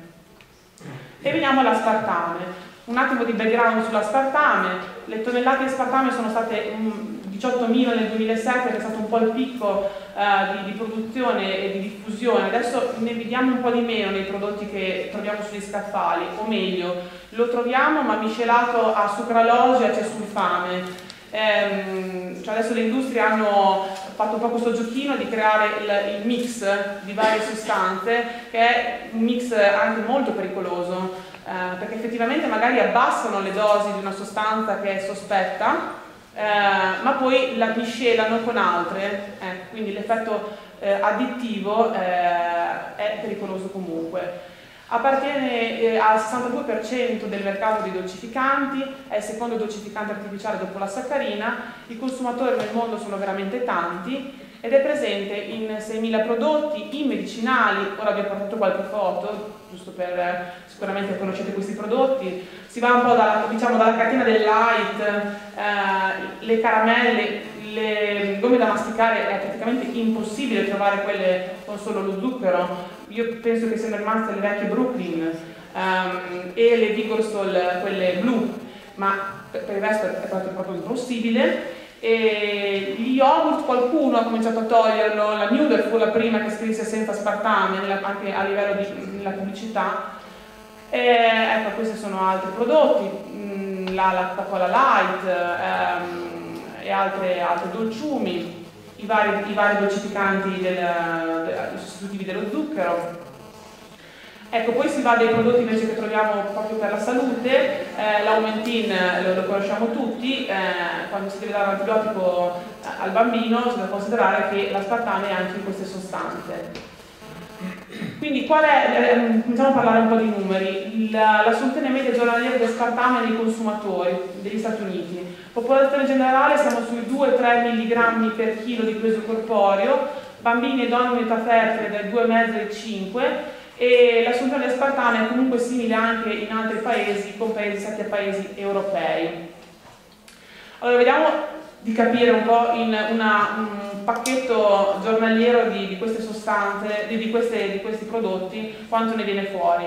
È un po' esagerato, però insomma non tanto lontano dalla realtà. Se noi assumessimo 2 lattine di bevande light al giorno, 2 yogurt light, una porzione di mousse light, 4 caffè dolcificati con aspartame, 10 gomme da masticare o caramelle con aspartame, noi avremo un'assunzione giornaliera di aspartame di 910 mg, che per una donna sui 60 kg è 15,1 mg per chilo di peso corporeo, se andiamo al bambino di 20 kg diventa 45 mg per chilo di peso corporeo. Quindi andiamo da 15 donna di 60 kg al bambino che è 45. Quali sono le ADI, cioè le dosi giornaliere ammesse secondo le normative? Allora, quella americana è di 50, il bambino vi ricordo che era 45, quella europea è di 40, quindi si fa presto. Logico che un bambino rispetto allo schema precedente non ha l'aspartame, ma vi garantisco che, specialmente se si va in America, molti adolescenti pasteggiano con queste bevande light al posto dell'acqua, quindi è molto diffuso. La Food and Drug Administration l'ha commercializzato nel 74, poi nell'81 l'ha decretato sicuro per gli alimenti solidi, poi per i soft drink nell'83 e nel 96 è stato diffuso tutti gli alimenti. In Europa è decretato sicuro dal 94. Viene metabolizzato nel tratto gastrointestinale come acido aspartico, fenilamina e metanolo. I metaboliti, una volta assorbiti, entrano in circolazione nel sangue. Il problema più grande lo pone il metanolo, perché viene poi successivamente metabolizzato a formaldeide, che sappiamo essere una sostanza riconosciuta cancerogena anche dalla IARC. Allora, sono stati fatti diversi studi dagli anni 70 in poi. A livello genotossico l'aspartame non è risultato genotossico, sia in studi in vitro che in studi in vivo. A livello di carcinogenicità, i primi studi sono stati condotti negli anni 70-80 dalle industrie produttrici di aspartame e non vi ho portato i dati, però secondo la nostra idea, non solo la nostra idea, ma questi studi sono inadeguati rispetto alle attuali linee guida, fondamentalmente perché gli animali per gruppo erano veramente pochi, si parla di 40 animali per sesso per gruppo, contro quelli dei nostri studi che sono sui 100-150, e poi gli animali venivano sacrificati a 104 settimane. E questi studi il risultato di questi studi è stato che l'aspartame non aveva nessun risultato cancerogeno. Nel 2001 il National Toxicology Program ha condotto studi su topi transgenici, non ha dimostrato la cancerogenicità dell'aspartame, ma l'obiezione è che comunque il modello transgenico per gli studi sul cancro non è proprio il modello adeguato. Allora, lo studio della Mazzini è iniziato nel 97, siamo nel 2015, abbiamo concluso tutto, i nostri dati sono stati pressoché tutti pubblicati e quindi quello che vi porto oggi è un po' i dati ottenuti e l'impatto che ha avuto a livello sociale.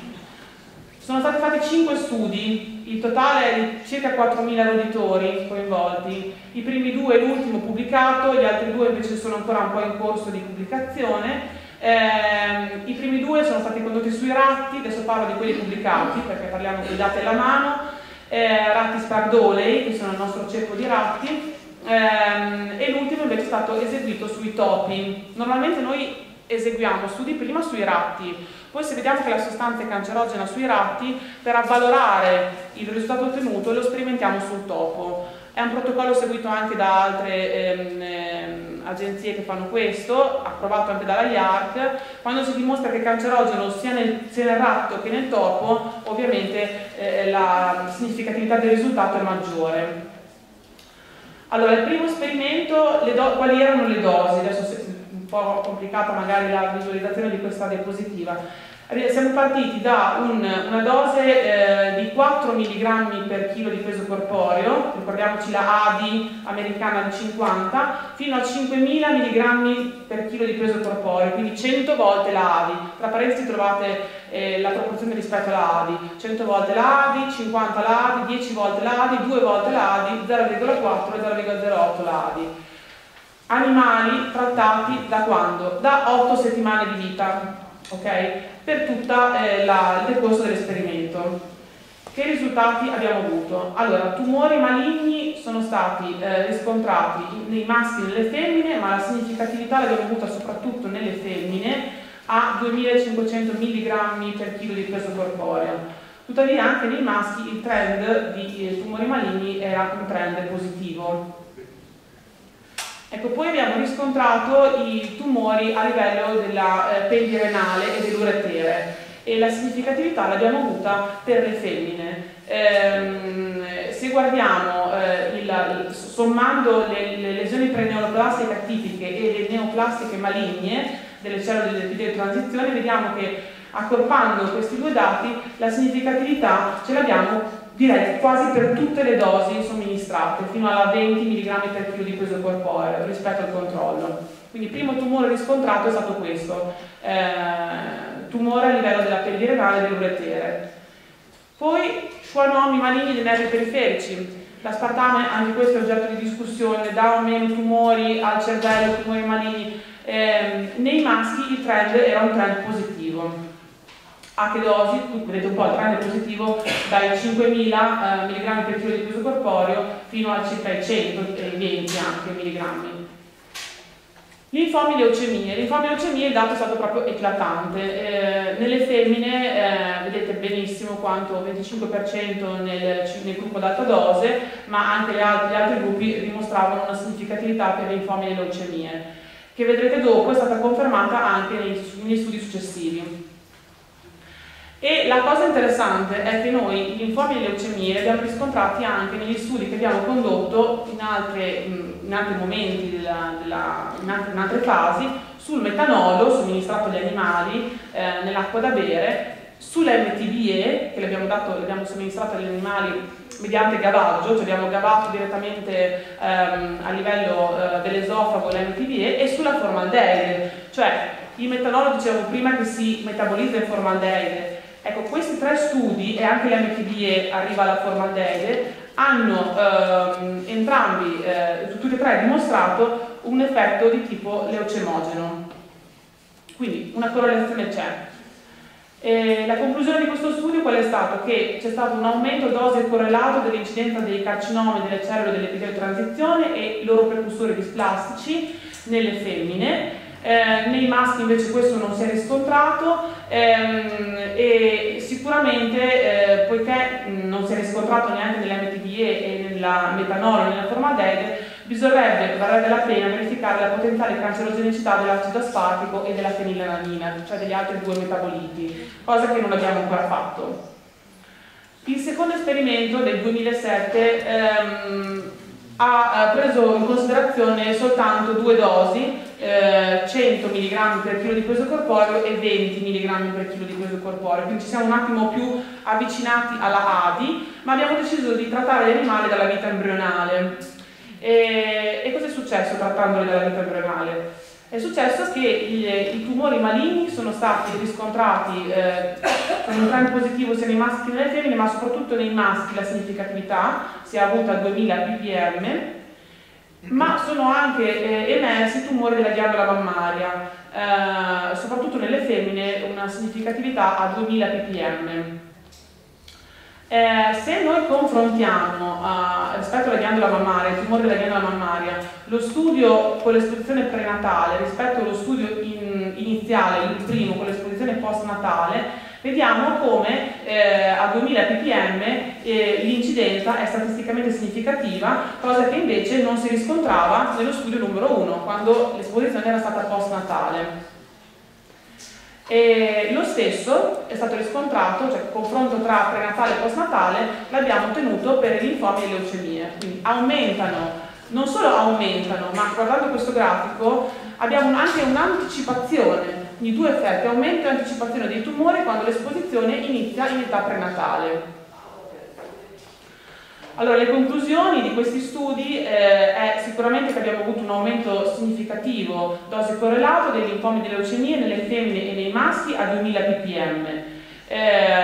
Per quanto riguarda la ghiandola mammaria, l'aumento significativo dose correlato è stato solo nelle femmine a 2000 ppm, e inoltre il dato fondamentale di questo secondo studio è che quando viene somministrato l'aspartame a partire dalla vita fetale gli effetti cancerogeni sono anticipati e inoltre anche aumentati.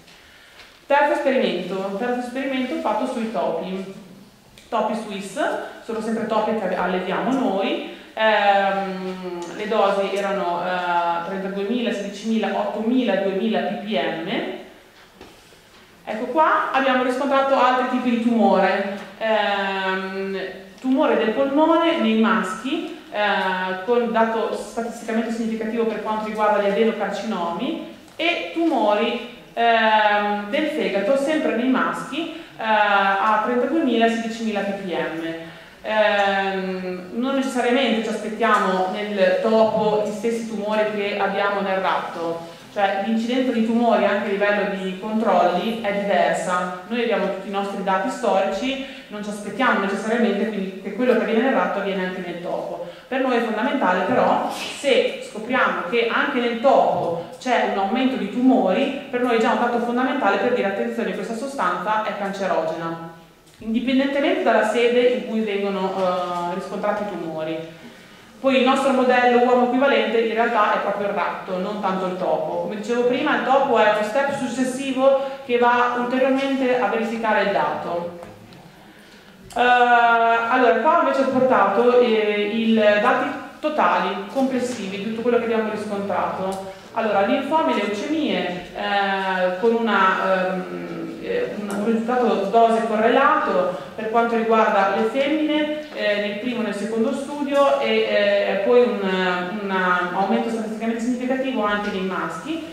Tumori a livello del pedirenale nel primo studio per le femmine, schwannomi maligni nei maschi, quindi tumori del sistema nervoso nel primo studio, nel secondo studio tumore della ghiandola mammaria nelle femmine e poi nei topi polmone e fegato.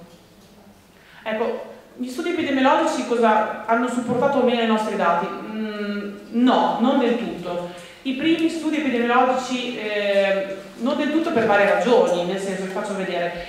Uno dei più importanti, il primo più importante e più discusso è del 2006.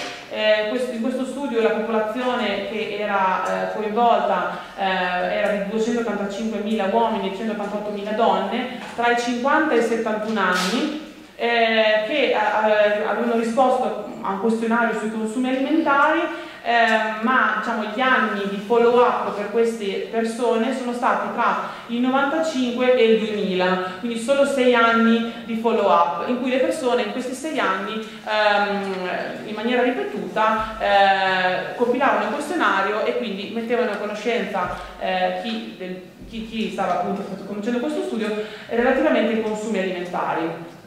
E qua non ci sono stati dati a supporto del fatto che l'aspartame aumentasse i tumori del cervello o dell'apparato ematopoietico. Poi c'è stato un altro studio condotto nel 2007 che ha raccolto una serie di studi condotti in Italia dal 1991 al 2004. Sono stati intervistati portatori di tumore in diverse sedi e a queste persone è stato chiesto di compilare un questionario sulle loro abitudini alimentari nei 2 anni precedenti alla diagnosi, quindi parliamo sempre di 2 anni precedenti alla diagnosi. E anche qua non c'è stato nessun tipo di legame riscontrato tra il consumo di dolcificanti artificiali e il rischio di tumori citati. Questo è uno degli ultimi e forse anche quello che ha un impatto a nostro avviso, a mio avviso, anche più importante, perché è durato 22 anni e questo studio, quindi la popolazione è stata monitorata per 22 anni, anche loro hanno dovuto compilare un questionario dettagliato sull'alimentazione e la loro dieta è stata rivalutata ogni 4 anni. Cosa ha riscontrato questo studio? Un aumento del rischio di linfoma non Hodgkin e mielomi multipli nei maschi che consumavano più di una porzione, 355 ml al giorno, di bevande dolcificate artificialmente e anche nei grandi consumatori di aspartame. Nelle femmine invece questo non è stato riscontrato, però nei maschi invece abbiamo avuto questo aumento di tumore del sistema emolinfoproliferativo. Allora, gli autori sottolineano giustamente che il dato deve essere preso con cautela perché in realtà non è stato riscontrato questo nelle femmine. Il Ramazzini che cosa un po' ha ricevuto in questi anni? Poca gloria, nel senso che i nostri dati sono stati veramente messi al vaglio, ma anche giustamente, soprattutto dalla European Food Safety Authority, quindi un'agenzia regolatoria europea molto importante, che ha sollevato queste questioni. Innanzitutto la prima questione è che avevamo un numero elevato di animali e questi animali erano osservati fino a morte spontanea, quindi secondo questa prima questione noi non stavamo applicando le linee guida europee, non le applicavamo per quello che ho detto prima, perché secondo noi la latenza dei tumori e la vita della persona può superare la soglia decretata dalle linee guida, per cui per noi valeva la pena andare oltre. La seconda questione era che i nostri ratti avevano un elevato background di infezioni e quindi queste infezioni potevano essere la base sulla quale il cancro si poteva sviluppare. Allora, la prima risposta, queste le trovate pubblicate, è una pubblicazione recente, trovate tutto anche sul nostro sito www.ramazzini.org. È stata che anche gli uomini che muoiono di morte spontanea possono essere soggetti a infezioni, così come gli animali. Inoltre, se valutiamo i nostri studi in cui invece per necessità di protocollo abbiamo dovuto sacrificare gli animali prima delle 130 settimane, prima della loro morte spontanea, noi non avevamo nessun tipo di infezione, cioè quindi a ridosso anche di quella che è la morte spontanea dell'animale, in altri studi non abbiamo riscontrato nessun tipo di infezione. Quindi ovviamente le infezioni in realtà erano correlate al trattamento. Quindi la terza questione era: i linfomi che avete ottenuto erano indotti dalla presenza delle infezioni, cioè le infezioni erano un po' un mode of action per avere il linfoma. Siamo andati a revisionare le diagnosi di linfomi e di leucemie, siamo andati a prendere i numerosi studi che abbiamo condotto e abbiamo visto che pochi di questi studi avevano rilevato un aumento dei linfomi e delle leucemie, suggerendo perciò che tali patologie sono correlate all'agente chimico esaminato. L'altra questione è che i tumori del fegato e del polmone nei topi Swiss sono irrilevanti per il risk assessment, secondo EFSA 2011. Per noi questa asserzione è assolutamente inaccettabile. L'EFSA sostiene questo perché dice che nei topi, quando la sostanza non è genotossica, questi tumori sono irrilevanti. Secondo noi, a prescindere, cioè quando un animale sviluppa un tumore in maniera statisticamente significativa, è assolutamente fondamentale prenderlo come dato rilevante per questa sostanza. E l'altra è la correttezza della diagnosi. Voi sapete che le diagnosi vengono effettuate da un patologo e quindi l'indagine in parte è un'indagine soggettiva. Ci sono delle tecniche di biologia molecolare che avvalorano e sono a supporto della diagnosi del patologo. Noi però non facciamo biologia molecolare a Ramazzini perché non riusciamo a fare tutto. Ci stiamo però evolvendo anche per supportare queste nostre diagnosi, proprio per non essere discreditati. Ma abbiamo un po' aperto le porte al PWG, cioè al Pathology Working Group inviato dall'NTP e dall'EPA nel 2011, cioè un gruppo di patologi con un background di conoscenza elevato, è venuto da noi, ha esaminato alcuni dei nostri vetri e ha riscontrato le differenze solo a livello quantitativo e non qualitativo, cioè secondo questi patologi effettivamente i nostri linfomi e leucemie riscontrati nell'aspartame erano un po' elevati rispetto a quelli che loro avevano diagnosticato, ma la qualità era giusta. E allora cosa abbiamo fatto? Abbiamo provato a eliminare, specialmente per i linfomi del polmone, siamo stati un po' messi in discussione. Allora nel secondo esperimento dell'aspartame abbiamo provato a vedere cosa succedeva a livello statistico se eliminavamo le diagnosi di linfoma polmonare. Nell'ultima colonna vedete che anche se eliminiamo le diagnosi di linfoma polmonare, comunque la significatività del risultato c'è comunque a 2000 ppm. Quindi, e adesso a che punto siamo per concludere? Siamo a questo punto che ribadiamo noi sempre quando andiamo in giro, ribadiamo nelle nostre pubblicazioni che secondo noi l'aspartame è cancerogeno.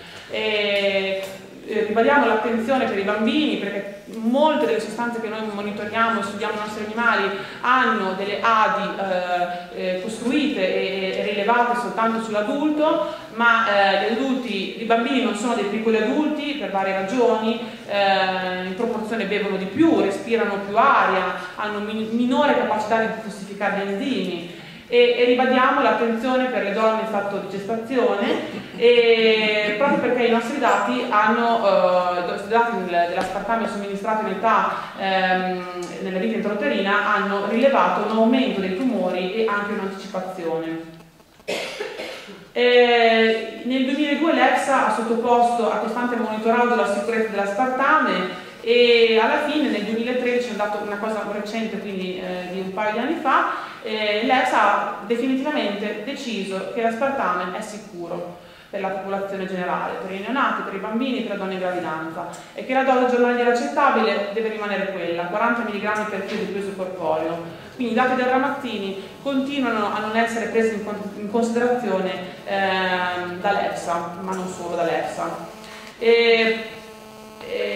Noi rimaniamo della nostra convinzione, come ho detto, il fatto che l'abbiamo ripetuto sui topi è un valore aggiunto ai nostri risultati. Già l'studio epidemiologico del 2012 ha comunque riscontrato un aumento di linfomi e leucemia anche nei maschi, anche nella popolazione generale. Poi c'è un altro studio del 2008 che ha dimostrato anche un aumento di tumore dell'apparato urinario. È anomalo il fatto che l'EFSA non abbia tenuto in considerazione questi due studi epidemiologici quando ha decretato nel documento finale che l'aspartame è sicuro. E quindi da parte nostra che cosa facciamo? Che cosa abbiamo intenzione di fare? Noi abbiamo intenzione di rivalutare i nostri dati dal punto di vista statistico nuovamente. Riprocederemo con la caratterizzazione delle lesioni classificate come linfomi del polmone attraverso tecniche di immunistochimica, quindi cominceremo a prendere in considerazione la biologia molecolare. Stiamo già facendo questo in collaborazione con altri enti, perché come dicevo non riusciamo a supportare questi costi. E nel 2015-2016 nuovamente saremo disposti ad accogliere un pathology working group proprio per visionare nuovamente i nostri tumori maligni diagnosticati negli esperimenti. Quindi di sicuro non rimaniamo chiusi dentro il castello, ecco, come non deve essere. Però ogni tanto, insomma, qualche frecciatina, questa è la dottoressa Belpoggi che dice in un attestato pubblicato, qualunque sia il risultato noi avremo risposto con la scienza ad un quesito scientifico, non con le commissioni di esperti, e forse l'intero processo costerà meno di quanto siano costati gli esperti di EFSA. Vogliamo sperare che non ci sia della corruzione dappertutto, però questo caso dell'aspartame è stato ed è tuttora veramente faticoso da portare avanti. Ci auspichiamo che vengano condotte indagini epidemiologiche che sono molto importanti sui consumatori di aspartame, in particolare sui bambini e sui lavoratori del settore, e auspichiamo che le agenzie proposte assumano un ruolo più attivo. La IARC dovrebbe porre all'ordine del giorno il riesame degli studi disponibili sui dolcificanti artificiali, e nel frattempo dovremo applicare che cosa? Il principio di precauzione. Quindi cercare di tutelare le fasce di popolazione più vulnerabili, in particolare i bambini, le donne in gravidanza.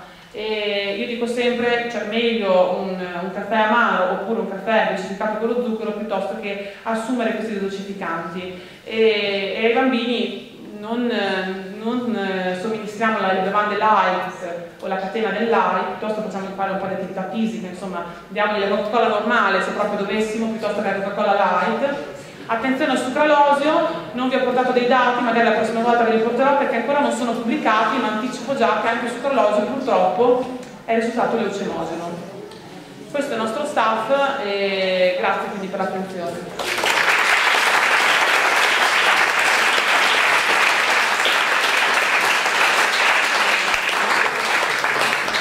Grazie per la bellissima relazione, abbiamo avuto parecchi spunti che poi verranno sviluppati nella discussione della tavola rotonda, quindi adesso consideriamo chiusa questa sessione e abbiamo 10 minuti all'ora dei coffee di break e poi ci ritorniamo qui. Grazie. Questo intervento che abbiamo appena sentito, che rievocava anche il grande Maltoni, e Contomati sono stati grandi epidemiologi oncologi che hanno lavorato per la ricerca indipendente. Si sente? Si sente questo? Cantare. E affrontiamo per primo la questione dei pesticidi. Rapidamente vi do alcuni dati per inquadrare il problema. Il consumo mondiale di pesticidi è attualmente di 2,3 milioni di tonnellate all'anno. In Italia siamo attualmente intorno, sono un po' in calo effettivamente, perché probabilmente il lavoro anche di formazione culturale comincia a far sentire il suo peso, e anche da parte di chi prescrive come consorzi nell'agricoltura questi prodotti e sta cercando di farne un uso più razionale. Comunque rimaniamo a cifre stratosferiche su 120.000-130.000 tonnellate all'anno. Nel Veneto, dai 15 ai 18.000 tonnellate, il 42% è sparso proprio nella nostra provincia di Verona, che è una provincia, come ben sapete, ampiamente vocata alla viticoltura. E qualcuno è andato anche a vedere ogni abitante del Veneto quanto ha in dote dall'agricoltura: 20 litri ciascuno di noi di pesticidi all'anno. L'agricoltura biologica in Italia è arrivata al circa il 10% della superficie coltivata, quindi l'agricoltura che cerca di fare a meno totalmente di questi prodotti chimici. E un bel dato è quella che 16.000 di queste circa 50.000 aziende poi sono coordinate, dirette da donne, quindi c'è una forte componente femminile in questa, molto più che in altri settori dell'attività sociale nostra, sono dirette quindi da donne. E i pesticidi li troviamo nel 57% come residui delle acque superficiali, quindi fiumi e laghi, e nel 31% delle acque profonde, e nel nostro piatto troviamo dei residui di pesticidi nel 36% dei casi, solo 1% sopra i limiti, e sapete che in questo caso scatta la parte penale, nel resto, il 35% sono nei limiti, però ci sono uno o più residui di pesticidi, di sostanze chimiche, per cui non sappiamo quanto poi la compresenza di tutte queste sostanze possa portare, o immaginiamo da studi che stanno già uscendo da anni, cosa possa comportare la salute umana. Il dottor Giovanni Bellini, che già avete conosciuto, presidente di ISTE Verona, ci fa vedere allora che conseguenze ci sono nell'ingresso massiccio di questi prodotti nella catena alimentare. Lascio a te la parola. Grazie, grazie a voi. Abbiamo prenotato un pranzo oggi, ma dopo questa mattina non lo so se comincerà un lungo esame di digiuno già subito, specialmente anche sapendo la mia relazione con tutte le altre. Vedremo un po' se questo sarà l'unico consiglio, come si dice adesso. L'unico consiglio finale. Allora, l'ultimo dato, come diceva il dottor Magarotto, marzo 2015, l'EFSA, il famoso EFSA, già citato più volte, pubblica oltre il 97% degli alimenti contiene dei residui di pesticidi nei limiti di legge. L'importante è che siano nei limiti di legge, secondo l'EFSA. Poco meno del 55% è privo di tracce, mentre multi residui, cioè più di una sostanza, sono stati trovati nel 27% dei campioni, e l'1%, come diceva il dottor Magarotto, abbiamo guardato la stessa cosa. Nel 2008 è comparso, nel 2011 è comparso questo articolo che risale ad una indagine fatta in 4-5 anni. Devo essere veloce per dare spazio agli altri, per cui il numero medio di pesticidi per pranzo è di, a seconda degli anni, 2,4, 3,6, 3,4 in sostanza, e in uno stesso pranzo ci possono essere da 8 fino a 13 pesticidi per un pranzo, in ogni pranzo. Questo è uno studio italiano in 17 città italiane, quello di prima. Questo è uno studio fatto in Francia invece, che dimostra sempre le stesse proporzioni più o meno. Qua dice il 63% non ritrovati tracce, mentre nell'altra percentuale una metà con un pesticida e le altre con molti residui. E ci sono segnate anche quali sono quelli più trovati, che sono esteri fosforici soprattutto, ma tanti altri. Per esempio, un cibo emblematico, abbastanza emblematico. La fragola è uno dei cibi più inflazionati da pesticidi. Questo grafico fa vedere come senza residui ce ne sono neanche la metà, con residui il 14% e gli ha l'altra, il 38%, con molti residui che ne hanno fino a 9, ce ne sono fino a 9 residui, cioè è proprio una collezione, un cocktail micidiale. Questi sono i più trovati, sono il pirifosmetil, i più trovati sono divisi qua secondo annate, ma i più famosi, il clorpirifosmetil, il captano, il malathion, sono esteri fosforici la maggior parte, ma anche organoclorati, e sono delle sostanze veramente molto tossiche, adesso non dico molto tossiche di poco. Da notare che non c'è, anche in queste ricerche, non c'è il glifosate. Anche qui, come nelle acque potabili e dappertutto, non viene mai dosato il glifosate, che è il diserbante che vediamo, con cui vediamo trattati anche i campi qua intorno a noi, campagna. E com'è la catena alimentare? Come fanno a penetrare nella catena alimentare? Allora, in qualsiasi via vengono utilizzati o spruzzati, o direttamente applicati e andando nel suolo, nell'acqua, o andando nei fiumi, nelle acque profonde e poi nelle acque profonde e poi nel suolo e poi assorbiti, in qualche maniera entrano nei prodotti e alcuni hanno una velocità di dimezzamento, diciamo, di un anno, di mezzo anno, di un anno, alcuni dopo 40 anni sono ancora presenti nella stessa quantità. Questa ve la faccio vedere per mostrare quanto un terreno contaminato, diciamo, in cui sono stati usati tanti pesticidi per anni, come sia impregnato.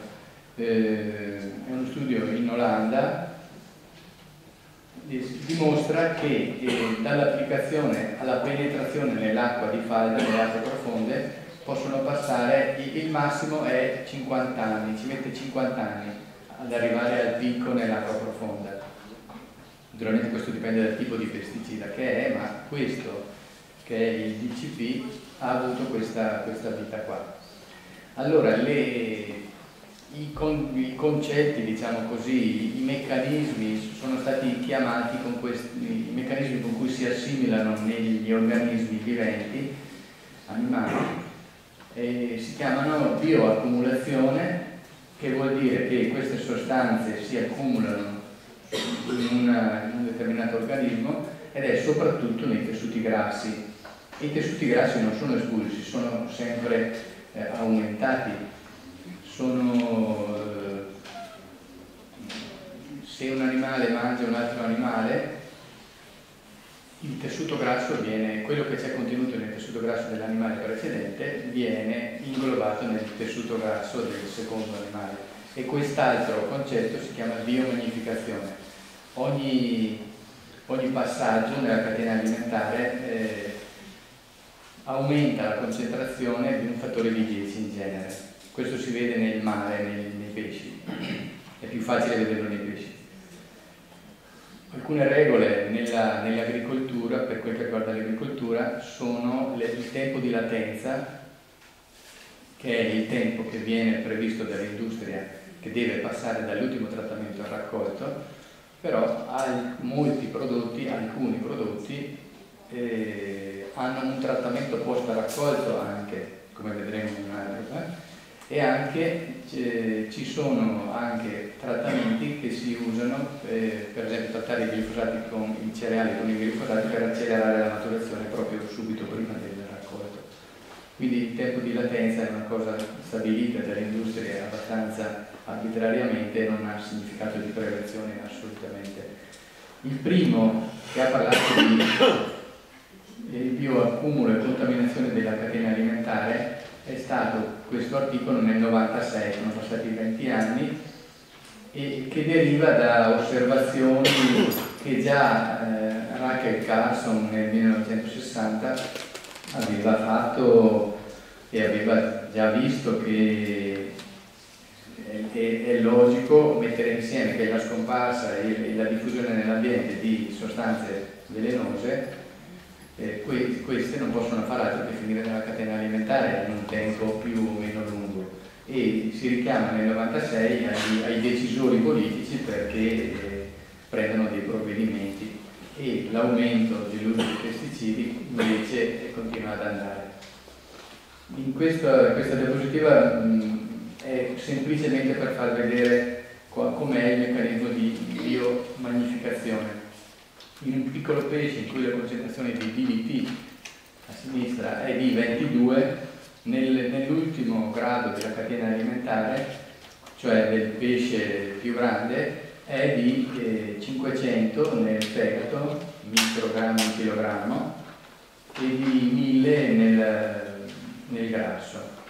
Questo è un grafico che riguarda la malattia di Minamata, non c'entra con i pesticidi, ma è tanto per dimostrare il meccanismo d'azione. Se è stata una dispersione nel 54 e nel 54 di metilmercurio nelle acque in Giappone, nel 95 è stata finalmente capito, è stato ascoltato e recepito che il meccanismo di ammalarsi delle persone che si nutrivano di pesce era dovuto a questa dispersione, che si chiama malattia di Minamata. Si vede che l'esposizione, cioè i non mangiatori di pesce non hanno, in Giappone, avevano una concentrazione bassa e non avevano patologie, mentre quelli che mangiavano pesce avevano patologie che diminuivano poi nella seconda curva con l'eliminazione del pesce, in questo caso, e la cosa grave era che se erano esposti durante la vita prenatale c'erano dei danni di ritardo psicomotore e dei danni gravi al sistema nervoso. Faccio vedere adesso una piccola carrellata di articoli in cui si vede come entrano nei primi, l'importante soprattutto è nelle prime fasi della vita o nella vita fetale. Cosa vuol dire l'esposizione a pesticidi in questa fase della vita? Per esempio qua in una corte di 1100 madri esposte durante la gravidanza a DDT e a policlorodifenili, si conclude che l'esposizione a queste sostanze incide sul peso alla nascita, ed è uno dei fattori che condizionano il basso peso alla nascita, insieme con tante altre sostanze che nell'inquinamento ambientale a basse dosi possono avere questo effetto. Il peso alla nascita è un parametro molto importante per la salute, ovviamente. Quest'altra diapositiva vuole mostrare come la quantità di pesticidi organoclorurati nel sangue sia in relazione con gli organi che più di tutti li accumulano, e si vede che il tessuto osseo, il colostro e il latte materno sono quelli che concentrano più di tutti, come dicevo all'inizio, la bioaccumulazione nei tessuti grassi. Il colostro e il latte materno sono i tessuti grassi, fanno parte dei tessuti grassi. In quest'altro studio invece è uno studio sperimentale, anche questo su animali, che riporto. Questo pesticida Methoxychlor, con cui sono stati studiati o intossicati dei topi in laboratorio, trasmette fino alla quarta generazione delle alterazioni. Cioè la prima generazione la madre è stata esposta a Methoxychlor, fino alla quarta generazione si rilevano disordini epigenetici o malattie renali, malattie epatiche, obesità e altre malattie. Questo invece è uno studio fatto in Cina in cui si misura, si cerca di avere dei parametri sullo sviluppo neurocomportamentale dei neonati. Considerati tutti i fattori che possono influenzare questo sviluppo neurocomportamentale, si vede tirata via l'età materna, il livello di istruzione dei genitori, il fumo passivo, il BMI e la concentrazione di piombo, si vede che l'esposizione agli organofosfati durante la gravidanza risulta essere il fattore predominante per determinare un basso sviluppo neurocomportamentale. Ci sono anche altri studi più recenti che hanno fatto tempo di mettere dentro, ma ci sono anche altri studi, molti altri studi anche che riguardano l'autismo, che riguardano la DHD e così via. Questa è un po' problematica, questa diapositiva mostra come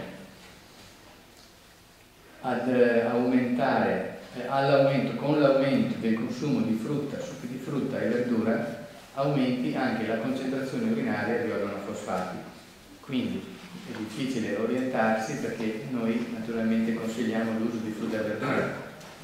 Ci supporta in questa diapositiva la parte sinistra che fa vedere come dopo una settimana la concentrazione di questa sostanza NDA come diminuisca quando ai nutrimenti convenzionali del supermercato viene sostituita la frutta e la verdura biologica,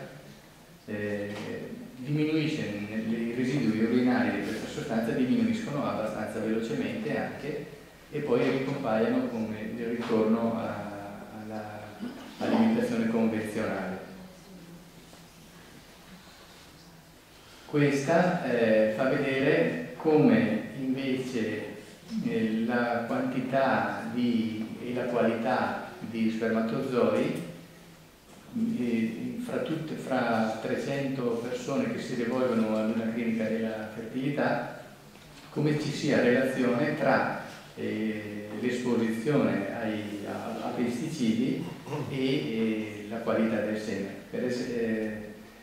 La conclusione è che se una persona consuma più di 1,5 pasti, questo qua è 2015, marzo 2015, è appena uscito, se uno consuma più di 1,5 pasti con pesticidi, e abbiamo visto quanti sono nella media, quanti sono all'inizio i pesticidi per pasto, nel 49% dei casi c'è una conta bassa, nel 58% anomalie morfologiche dei spermatozoi, mentre se mangia meno di 0,5 pasti con residui, la conta si avvicina alla normalità, è molto correlato evidentemente.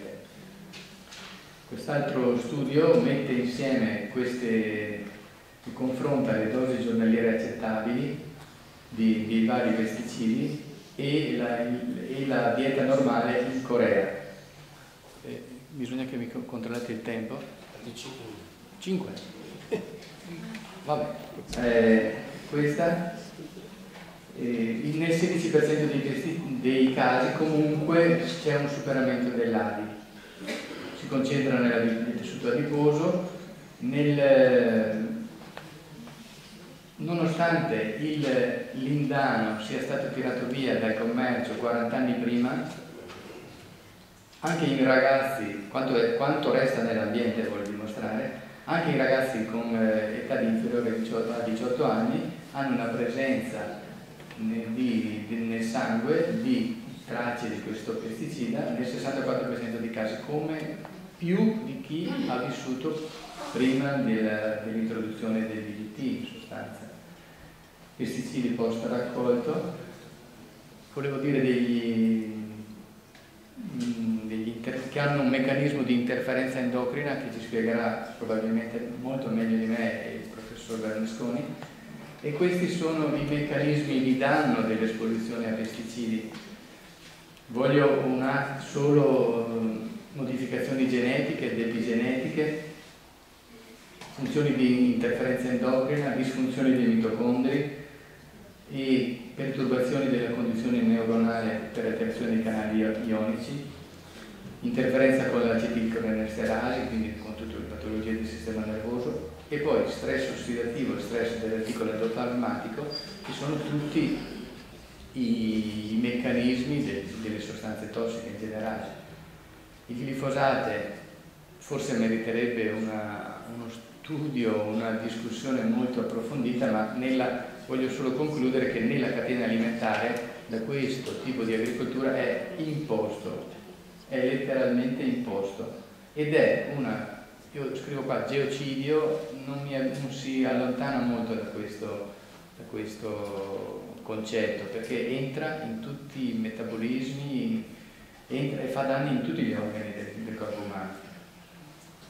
Possiamo parlare un'altra volta. Adesso è stato dichiarato adesso per fortuna, dopo 40 anni che è stato brevettato, è stato dichiarato da possibile cancerogeno a probabile cancerogeno. L'ultima cosa che ho trovato sul glifosate è che oltre a tutti i danni può indurre anche antibiotico resistenza. Può anche indurre antibiotico resistenza essendo un antibiotico che agisce nell'intestino anche. Queste sono tutte le patologie che può indurre. Volevo soffermarmi un attimo su quali sono gli organismi internazionali e nazionali che controllano, e qua ci sarebbe da approfondire molto la cosa perché è difficile entrarci. Il Codex Alimentarius è la struttura che la FAO a cui la FAO ha emanato questa responsabilità, che stabilisce le commissioni, le sedi e le competenze dei vari gruppi che definiscono il NOEL, non effetti osservabili, il livello dove non ci sono effetti osservabili, la accettabile dose giornaliera, il limite massimo residuo. Questi sono i concetti su cui bisogna poi lavorare per pensare e lavorare per entrare nella prevenzione e così via. Nell'Europa c'è l'EFSA, e poi ci sono i ministeri, le ARPA, le ASL, e i sindaci sono le autorità locali competenti per poter dire questa sostanza non va bene, non va bene. Ricordo, proprio un passaggio, anche in Africa ci sono tutti i pesticidi che sono obsoleti in Europa, che sono stati dichiarati fuori legge in Europa, sono utilizzati in Africa, e abbiamo almeno due motivi per lamentarci di questo. Uno perché poi ritorna, uno egoista, che è poi perché i prodotti che ritornano pieni di questi pesticidi, e uno poi, se vogliamo, fa male anche agli africani.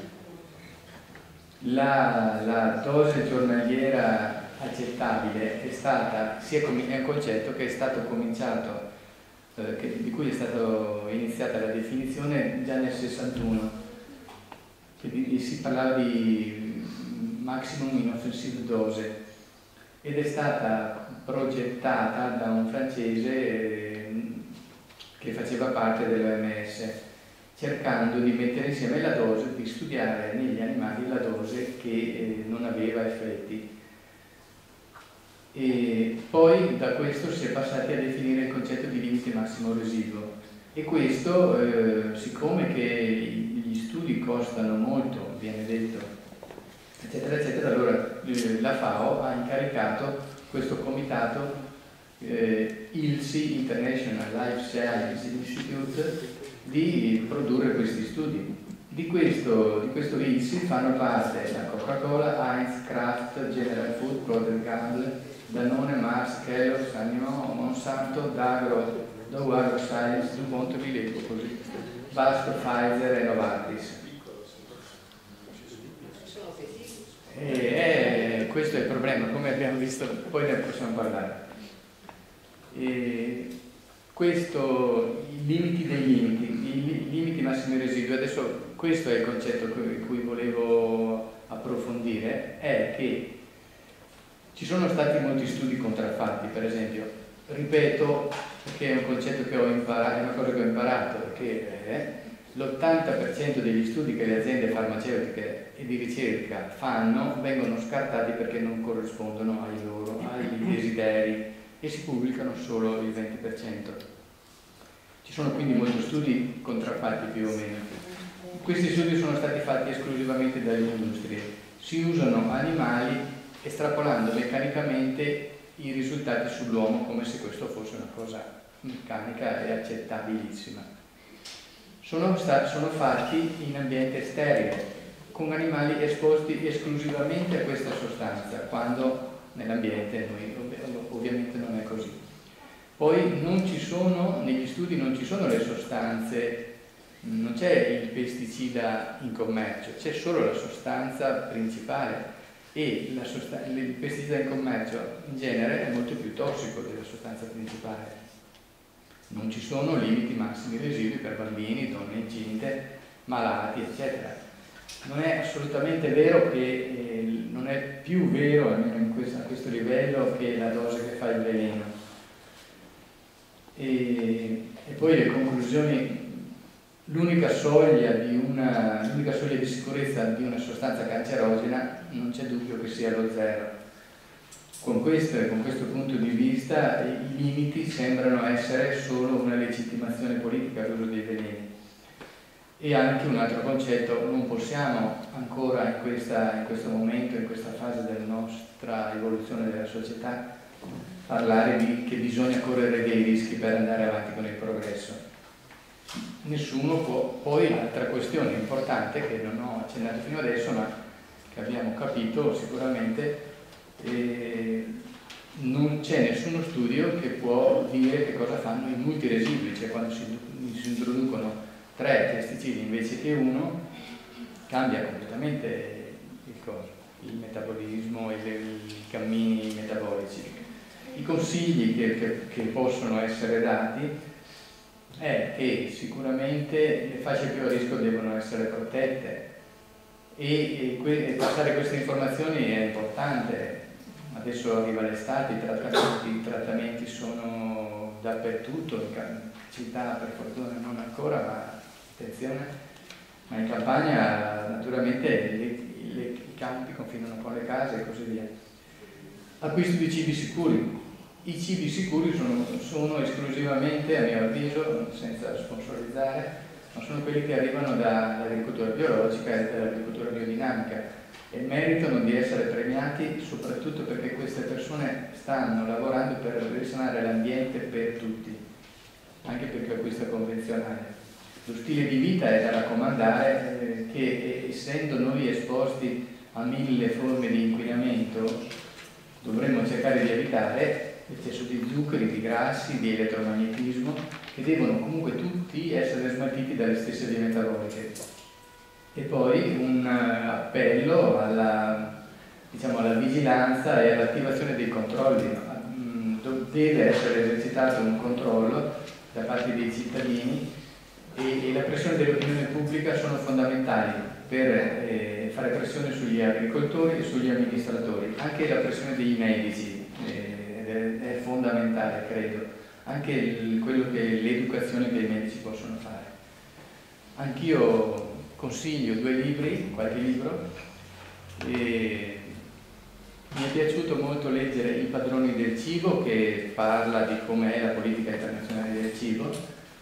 Il mondo secondo Monsanto è un testo ormai importante, insomma. Il veleno nel piatto, sempre della stessa autrice, non è tantissimo chiaro, ma aiuta abbastanza a capire. Questi 2 libri di Michel Pollan, che sono stati consigliati anche dal dottor Dallanese, Il dilemma dell'onnivoro specialmente, molto interessante.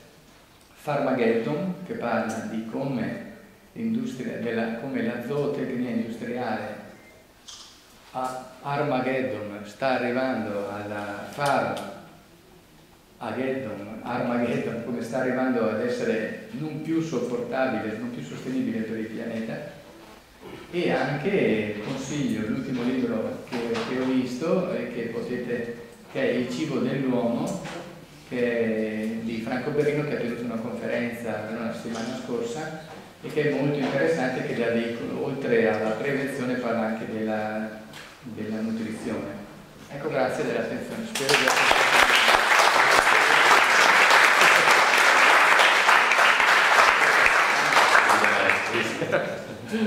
Io che sei il presidente, quindi dai, un privilegio. Grazie al dottor Beghini allora anche per questi consigli di lettura molto interessanti e anche per questo appello che ha fatto alla coscienza di tutti noi come medici e poi come cittadini a impegnarci per migliorare le cose. Adesso ci aspetta un'altra importante relazione sulla questione degli interferenti endocrini, anche qui vi dico solo due dati, perché queste sostanze, che alcune sono anche gli stessi pesticidi, poi sono altre sostanze che derivano dalla plastica, dalla conservazione degli alimenti, e molto spesso si dice a chi pone la questione della loro pericolosità sulla salute umana: ma come facciamo a sostituirli? Quanto ci costerebbe eliminarli? Però c'è chi è andato a vedere anche in recenti studi di economia e di farmacoeconomia quanto ci costa anche continuare a utilizzare queste sostanze, perché si è valutato che questi interferenti endocrini arrivino a causare anche più del 20% dei casi totali di ritardo mentale, autismo, sindrome da deficit dell'attenzione, obesità infantile, obesità dell'adulto, infertilità maschile. Curare poi tutti questi casi creati da queste sostanze ci costa veramente delle cifre enormi. Sentiamo allora che cosa ci spiega e cosa c'ha da dire il professor Sergio Bernasconi, già direttore della clinica pediatrica all'Università di Parma e ora professore emerito all'Università di Chieti.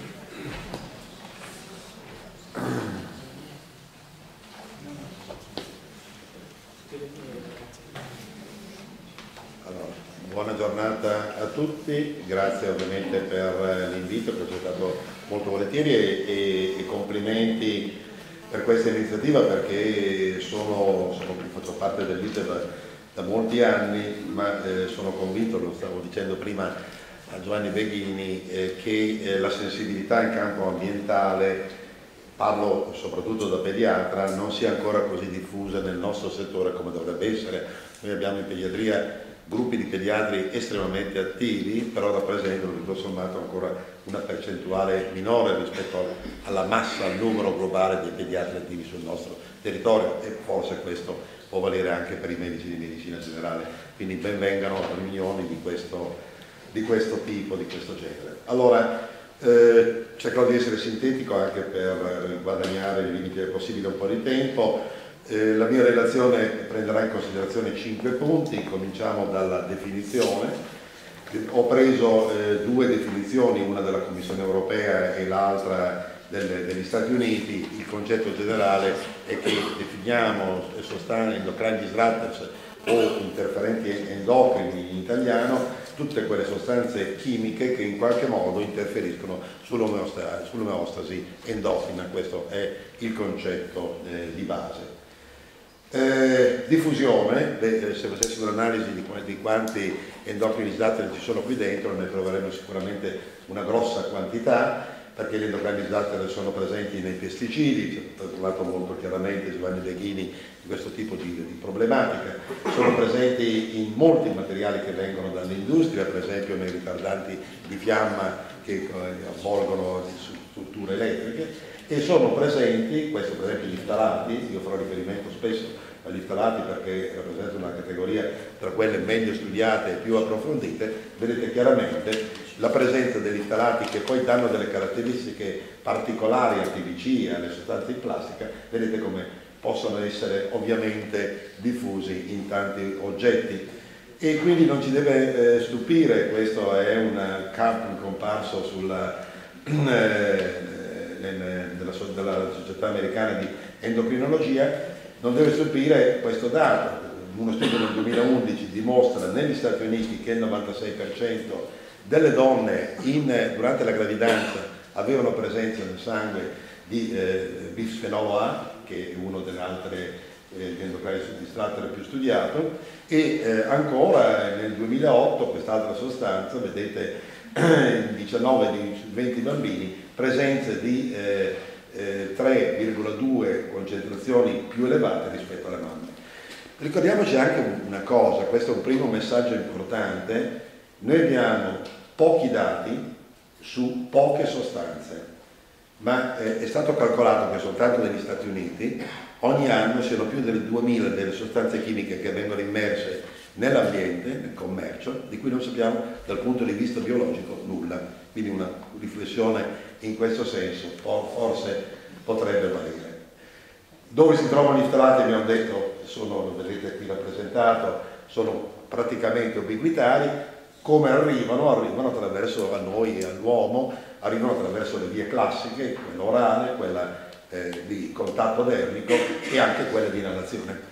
Tra l'altro mi veniva a pensare prima, il dottor Meghini diceva ci avviciniamo all'estate pensando ai pesticidi, io dico ci avviciniamo all'estate pensate alle creme solari che diamo ai bambini e contengono ftalati, e nessuno mi è andato bene a studiare le concentrazioni, le quantità assorbite, però ci sono. E quindi direi queste sono le vie classiche per cui possono arrivare nel nostro organismo. Ovviamente questi sono studi estremamente interessanti, poi queste diapositive saranno a disposizione penso sul sito dell'ISE. Vedete come è stato, questi sono dei metaboliti degli ftalati, e vedete come è stato studiato la via attraverso cui possono arrivare nelle varie fasce di età.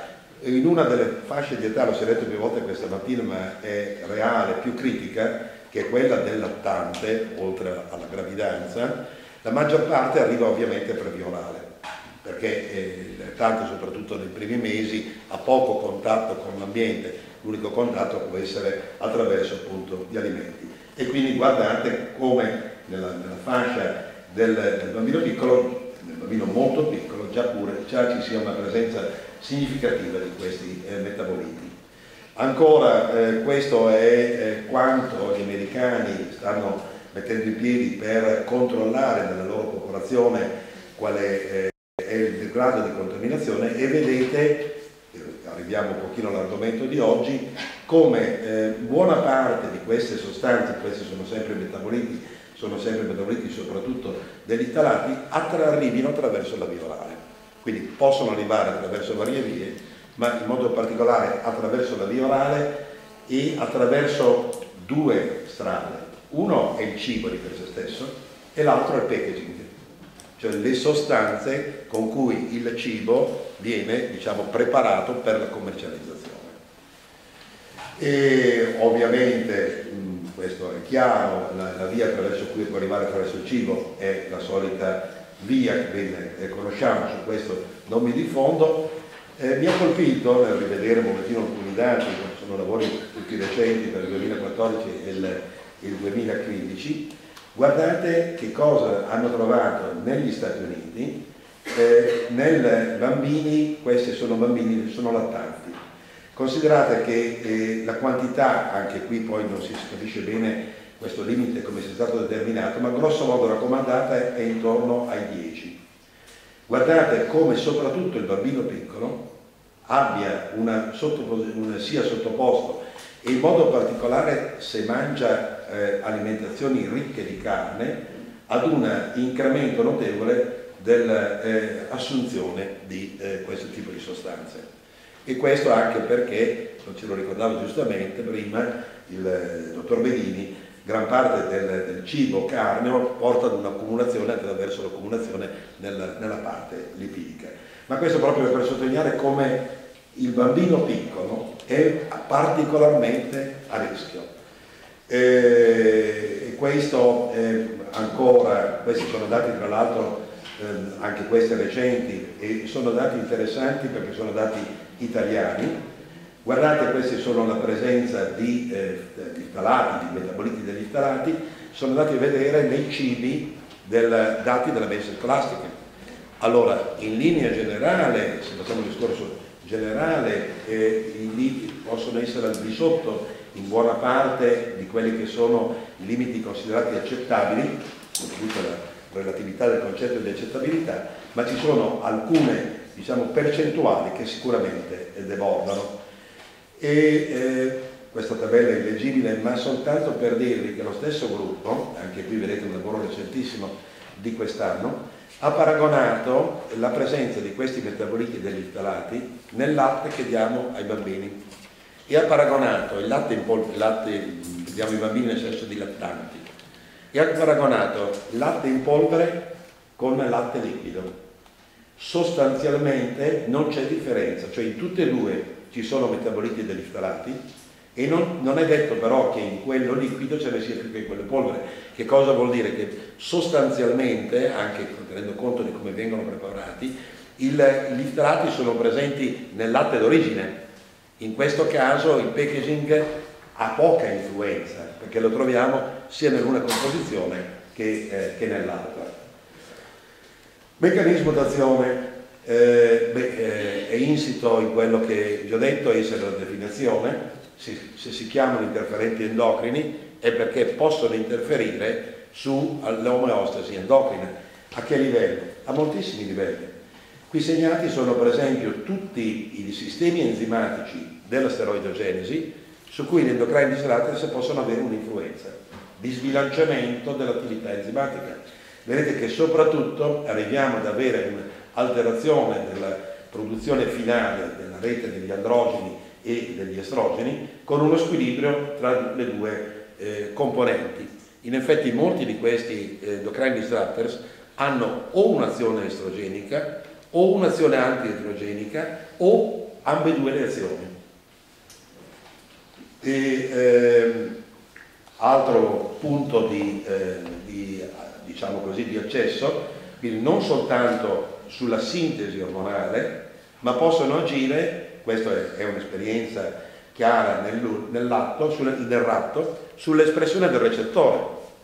Quindi agiscono sulla sintesi, possono agire sul trasporto, possono agire sul recettore, possono agire sull'asse, questo sempre esperienza del ratto, per esempio sull'asse dello stress, CRF, ACTH, sul rene, che sapete essere un asse principale. È stato ricordato prima, mi sembra dal dottor Beghini, che esistono dati di come gli insetticidi possono alterare poi comportamenti affettivi e relazionali fino ad arrivare a situazioni di autismo. Gran parte dei meccanismi passano attraverso un derangement che ci può essere nell'età fetale dell'asse ipotalamo-ipofisi surrene, che sapete essere un asse centrale per poi anche strutturare comportamenti successivi. E poi, capitolo in esplosione negli ultimi anni, l'epigenetica, cioè possono alterare quelle che sono delle situazioni gametiche,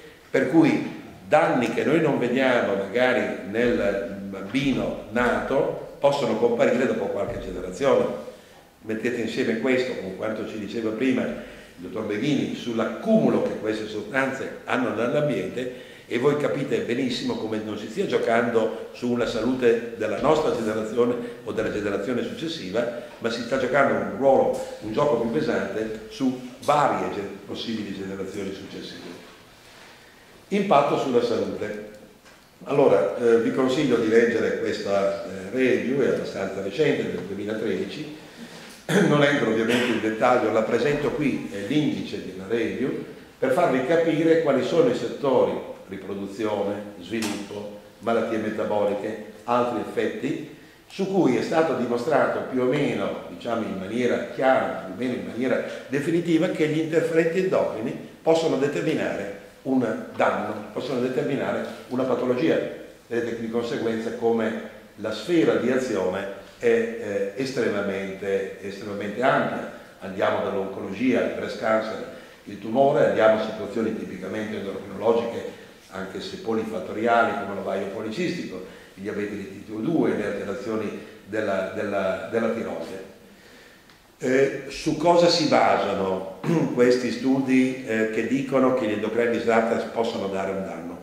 Su tanti elementi che io adesso rapidamente passo diciamo, a farvi vedere. I dati epidemiologici li cito molto volentieri perché questi sono dati pubblicati tanti anni fa da un caro amico, Nils Scheckenbeck. Io per qualche anno ho fatto parte del Consiglio europeo dell'endocrinologia pediatrica nel periodo in cui c'era Nils, E Niels Skeckenberg è stato il primo, ed è uno degli autori che più viene citato, a parlare di possibilità di azione di endocrini disruptors. Era partito da una evidenza epidemiologica, era andato a vedere qual era l'incidenza di criptorchilismo, per esempio, in Danimarca. Lui è danese, lavora a Copenaghen, lavorava perché è in pensione, con la Finlandia, questa zona di agricoltura altamente intensiva, con alto uso di pesticidi, di azione erbicida, eccetera, e questa è la Finlandia, zona meno, diciamo, agricoltura intensiva. Vedete chiaramente come vi fosse una maggiore incidenza nell'una di criptorchilismo, una maggiore incidenza sempre in Danimarca di ipospidie, una maggiore incidenza, queste sono le aree coinvolte, il discorso poi si era allargato a tutta l'area nordica, una maggiore incidenza nelle zone di maggiore intensità agricola di tumore del testicolo, per cui Niels Skeckenberg enunciò molti anni fa, poi è stata rivista, è stata dimostrata sul livello sperimentale, l'ipotesi che questa sindrome, che lui chiamò dell'agenesia testicolare, fosse in gran parte legata all'azione degli endocrini disruptors. E tra questi c'è anche quel dato che veniva ricordato prima di una diminuzione della spermatogenesi e del tasso quindi di fertilità nelle popolazioni interessate di queste aree. Poi ovviamente vi sono moltissime ricerche sugli animali, io qui ne cito soltanto uno o due, tanto per dimostrarvi quelle che possono essere, diciamo, che mi hanno colpito di più negli ultimi tempi. Questa è una ricerca molto interessante sul topo. Perché? Perché durante la gravidanza è stata fatta una somministrazione di bisfenolo A, che dicevo è uno degli endocrini disruptors più studiato, e che cosa si è visto? Si è visto che i ratti nati da una gravidanza da latte gravide così trattate avevano una pubertà anticipata.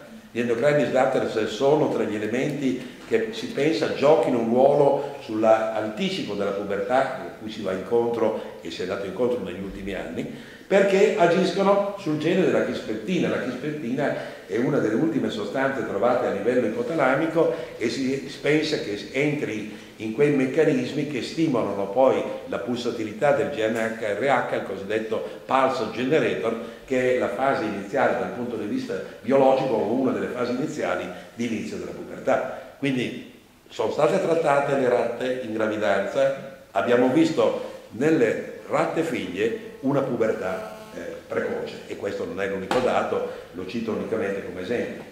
Espressione genica, qui vi porto un nostro lavoro, noi abbiamo lavorato sulle ipospadie, abbiamo ipotizzato che nelle ipospadie uno dei meccanismi potesse essere un'alterazione del recettore, del gene del recettore degli androgeni. L'abbiamo pubblicato questo dato qualche anno fa, ma quello che ci interessa cos'è? Che andando avanti nelle nostre ricerche abbiamo visto che questo gene, la metilazione di questo gene, la metilazione del gene è uno dei meccanismi epigenetici più importanti, può essere influenzata da delle sostanze di adazione estrogenica, quindi c'è anche un meccanismo biologico che ci può spiegare come mai possono avere un'alterazione di tipo epigenetico. Poi ci sono ricerche sull'uomo legate o a situazioni particolari, pensi per esempio era stato a Porto Rico tanti anni fa un'epidemia di telarca nel maschio legata ad un incidente chimico, definiamolo in questo modo, che si era verificato, e qui era stato dosato la presenza di ftalati nel sangue di questi ragazzi e correlato con manifestazioni cliniche di questo tipo. Questo è un dato recentissimo, gennaio di quest'anno, e ribadisce quello che Niels Skeckenberg ci diceva. Sono andati a vedere gli svedesi adesso qual era la distanza anogenitale. Sapete che la distanza anogenitale è uno degli indici importanti per giudicare se nella fase di formazione del sistema riproduttivo esterno, dei genitali esterni, c'è stata un'interferenza. Bene, esiste una correlazione tra questa distanza e la presenza di ftalati prenatali nelle madri. Quindi è un dato aggiuntivo e andiamo sempre in questa direzione. Questo è un altro nostro lavoro, pubblicato anche questo molto recentemente, settore completamente diverso, non spaventatevi da questa che sembra una rete ferroviaria, è una metodologia di analisi nuova dal punto di vista statistico, che si usano reti di questo tipo per valutare variabili diverse. Che cosa abbiamo visto in questo lavoro? Abbiamo visto che esiste una netta correlazione tra i livelli di ftalati presenti in una popolazione di bambini obesi e resistenza insulinica, cioè quei bambini obesi che avevano una resistenza insulinica avevano una maggiore presenza di metaboliti di ftalati nelle loro urine, e questo è a conferma di altri dati che erano ovviamente già presenti in letteratura. Ricordo che i periodi critici sono sicuramente quelli di rapido sviluppo, e quindi il periodo fetale, il primo periodo neonatale e poi un pochino tutta l'infanzia, ma poi in modo particolare la pubertà, che è l'altro momento di massimo sviluppo dal punto di vista biologico. Questo è già stato ricordato, perché il bambino, soprattutto piccolo, è diverso. Ma è diverso, guardate, questo è uno dei tanti esempi. Guardate le calorie che mangia in rapporto al peso corporeo. Guardate che cosa succede nel bambino, qui siamo nel bambino di sotto dell'anno, rispetto all'adulto. Cioè il cibo che ingurgita per chilogrammo di peso corporeo un lattante è 55 volte quello di un adulto. Di conseguenza la capacità di arrivare, la possibilità che arrivino sostanze di tipo endocrinizzate sul lattante ovviamente è maggiore. Questo unito al fatto che i suoi poteri di metabolizzazione sono spesso immaturi, non sono certo a livello epatico o a livello renale della stessa validità dell'adulto. E qui ritorno alla diapositiva che vi ho fatto vedere prima. Vedete che questi sono andati a calcolare, in base ad quella che era una dieta alimentare normale degli Stati Uniti, l'intake pro capite, espresso in microgrammi die, in funzione dell'età. E guardate come ancora una volta gli infants abbiano una quantità di endocrine disruptors, un'assunzione della quantità nettamente maggiore rispetto per esempio a donne in età fertile, dove i limiti però, vedete, sono molto vicini a quelli che viene considerato un limite di sicurezza. E ancora l'adolescente, questo mi sembra abbastanza ovvio. Allora, da tutto questo che cosa è emerso? Perché e qui mi ritrovo un pochino a ripensare su quello che ci aveva detto parlando prima la dottoressa dell'aspartame sull'esperienza bolognese, di come ci sia una difficoltà a far accettare certe evidenze scientifiche poi a livello regolatorio. Tutto sommato quello che è prevalso finora è un atteggiamento di tipo precauzionale. Un primo passo è stato fatto, non è definitivo, però è stato fatto, e questo è uno statement della Società Americana di Endocrinologia, già vedete, di 6 anni fa. E negli Stati Uniti si è cominciato, questo diciamo è l'Accademia Americana di Pediatria, a diffondere per i pediatri americani, che lo diffondono poi alle famiglie, informazioni di questo tipo. Stiamo attenti a che cosa diamo ai bambini, a quali oggetti diamo ai bambini. Guardate che nei biberon fino a pochi anni fa c'erano gli ftalati, e probabilmente ce ne sono ancora in certi biberon che vengono dall'estero. Il bisfenolo A, vedete, è presente qui. Il bisfenolo A, quando voi andate in un supermercato e vi danno uno scontrino e prendete lo scontrino in mano, contiene bisfenolo A. Ovviamente sono piccolissime tracce, non sto facendo del terrorismo, sto dicendo però, rendiamoci conto di come sia diffuso e di come piccole tracce poi più possono portare a delle quantità significative. Quindi una politica di warning, una politica di attenzione, i pediatri americani hanno cominciato già a farlo. Ma perché c'è questa, ritrosia entro certi limiti ad avere delle prese di posizione più difficili? Perché si è aperta una discussione enorme in campo scientifico con una presa di posizione di questo tipo. Vedete che siamo nel 2013, in cui questi signori che sono editor in chief delle più importanti riviste internazionali di tossicologia, hanno detto: cari miei, gli endocrine disruptors non esistono, perché sarebbe come mettere in paragone quella che è la forza di una petroliera, forza diciamo motrice di una petroliera, che viene paragonata con l'etilene stradivolo, a quello che può fare un bambino con un triciclo, poco di più, che viene considerato questo tipo di preservante, diciamo, che viene utilizzato nei cibi. Dall'altra parte tutti questi altri signori, che sono gli editor in chief delle maggiori riviste di endocrinologia, hanno detto: guardate che il senso comune che voi richiamate di solito, come diceva Einstein, non è altro che una collezione di pregiudizi, per cui voi state su una strada che diciamo non possiamo sicuramente accettare, perché non tenete presente tutte quelle decine di lavori che sono comparsi in letteratura. Perché questa diatriba? Per carità, siamo tutti adulti e vaccinati, sappiamo benissimo, l'hanno fatto vedere le diapositive precedenti, come spesso e volentieri ci siano degli interessi economici, sociali, politici estremamente importanti.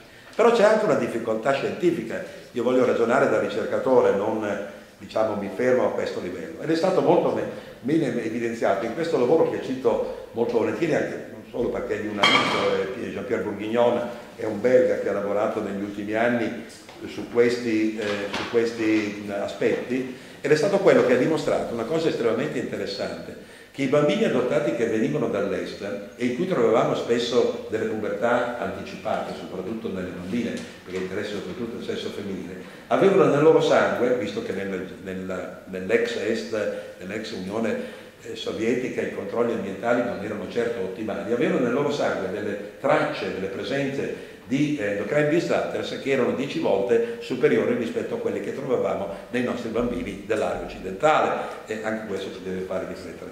Allora che cosa si dice Bourguignon? Ci dice: signori, è difficile poter dare a volte delle risposte scientifiche come noi ci attendiamo. Perché? L'hanno detto già prima, perché di solito gli studi vengono fatti su un'unica sostanza, ma qui spesso e volentieri è un insieme di sostanze. Se ogni anno ne vengono buttate oltre 2000 nell'ambiente di cui non conosco nemmeno gli effetti biologici, come faccio a fare uno studio che abbia un senso su un'unica sostanza?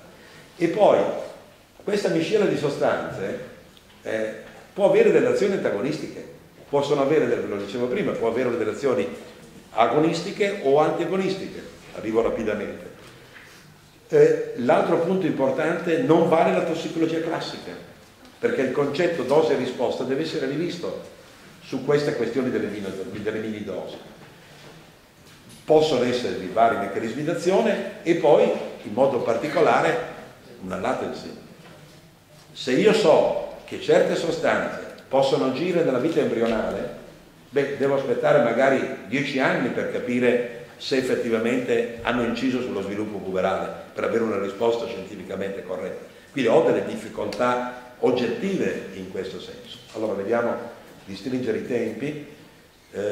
Questo era unicamente per dirvi che però mi piace essere, diciamo così, anche propositivo. In Europa stanno partendo studi come questo è lo studio francese, che vedete prende in considerazione tutta una serie di sostanze, prende in considerazione come queste sostanze vengono prodotte, trasportate, cucinate, eccetera, per avere poi un domani un quadro forse scientificamente più preciso sui possibili effetti su un'ampia popolazione.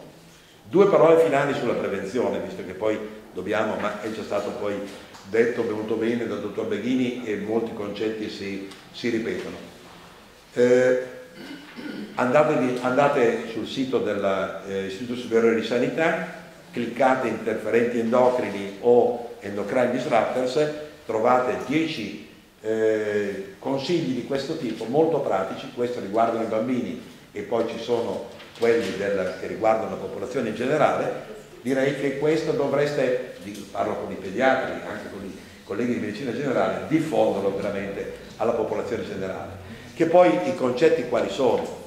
Cerchiamo di usare meno plastica legata al cibo, cerchiamo di usare, perché poi sono i concetti legati alla biologia, all'agricoltura biologica che si diceva prima, che sono legati entro certi limiti al chilometro zero, che sono legati alla utilizzazione dei cibi fatti in una certa maniera che tenga conto di come queste sostanze, perché il problema fondamentale di gran parte di questi endocrine disruptors, che sono sostanze che si staccano facilmente dal punto di vista chimico e quindi dal packaging passano facilmente nel cibo e lì le ritroviamo.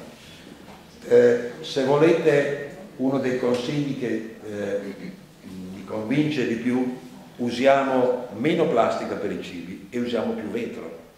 Il buon vecchio vetro, tutto sommato, è ancora il contenitore migliore. Grazie.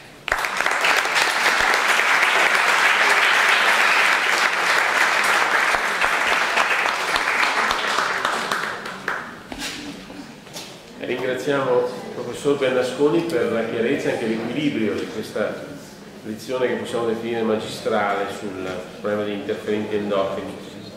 Volevamo adesso concludere con una prospettiva anche di reazione positiva, come dice il titolo, come scegliere la qualità del cibo, e cercare di capire come aiutarci in questo sulla base degli suoi studi.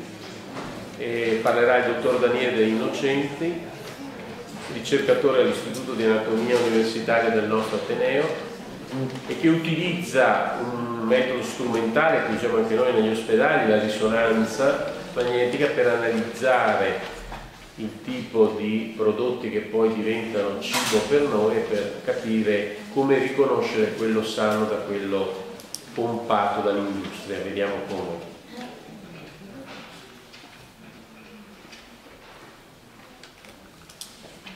Ecco, buongiorno, grazie dell'invito, sono tutte opportunità che abbiamo un po' di cercare di dare una mano ai cittadini a trovare delle soluzioni anche pratiche per quelle che sono le scelte alimentari e l'alimentazione di tutti i giorni. Qua ecco, ci tengo, tante cose sono già state dette, quindi cercherò anche di essere bravo. Quanto tempo mi dai? 20 minuti. 20 minuti, quindi prenderò alcuni concetti che pescano in quello che è stato detto fino adesso. Quello che tengo sempre a far vedere in giro è per dare un peso a quello che stiamo dicendo. Si parla di interferenti endocrini, parliamo di agricoltura biologica, ma le cifre sono queste. Vedete, questo è un grafico che è stato preso da Eurostat quando la Fornero portò l'età pensionabile ai 65 anni, e allora giustamente qualcuno disse: ma chi se ne frega di andare in pensione a 65, tanto mi ammalo a 61, per cui lo faccio vedere. I grafici in basso sono l'aspettativa di vita in buona salute dei nuovi nati, e vedete dal 2003 in avanti c'è un crollo, quindi questi ragazzi purtroppo in prospettiva avranno una vita da malati che partirà ai 61 anni fino ad arrivare all'exitus intorno agli 78-80, se sono maschi o femmine. Fate i conti voi, sono tutti anni di cattiva qualità di vita. Dobbiamo fare qualcosa, dobbiamo farlo subito, perché già sono partiti, questi sono i futuri risultati di quello che è stato detto fino ad ora. E vedete però che già il sistema è in crisi, perché questo è un grafico che mette in confronto l'erogazione, stiamo parlando d'Italia, l'erogazione dei servizi richiesti dai cittadini, i servizi sanitari, e quelli che vengono erogati, e vedete che la differenza si sta ampliando. Quindi quei ragazzi là avranno un sistema di welfare che non è sostenibile, e dobbiamo pensarci noi, dobbiamo farlo il prima possibile. E uno non è il solo responsabile, ma sicuramente la qualità degli alimenti, di cui tutti ne parlano e straparlano. Adesso c'è anche l'Expo e tutti parlano di qualità degli alimenti, ma di che cos'è questa qualità degli alimenti? Vediamo un pochino di capirci qualcosa. Ce ne sono tanti aspetti, però quelli che sono legati effettivamente alla prevenzione primaria sono tre: la qualità nutrizionale, quella funzionale e quella sanitaria. Non parlo di quella igienica, perché non è questo il contesto, e poi perché Non parlo di quello etico-sociale, sulla quale si può discutere tantissimo, parlo però anche di quello organolettica, perché purtroppo oggi stiamo fronteggiando un duello all'arma bianca tra quelli che sono e che erano i cibi tradizionali e le nuove proposte dell'industria alimentare. E quindi parliamo di queste due cose qua. L'industria alimentare non è che utilizzi armi particolarmente complicate da capire, perché usano grassi, sale, zucchero e poi una serie di coadiuvanti che riescono a fare materie prime, a rendere materie prime povere, quelle che si chiamano calorie vuote, le rendono dei cibi estremamente appetitosi. Per cui, vedete, queste signore qua festeggiano, vedete, 25 anni di piacere, cioè l'industria mira a creare degli alimenti che creano dipendenze.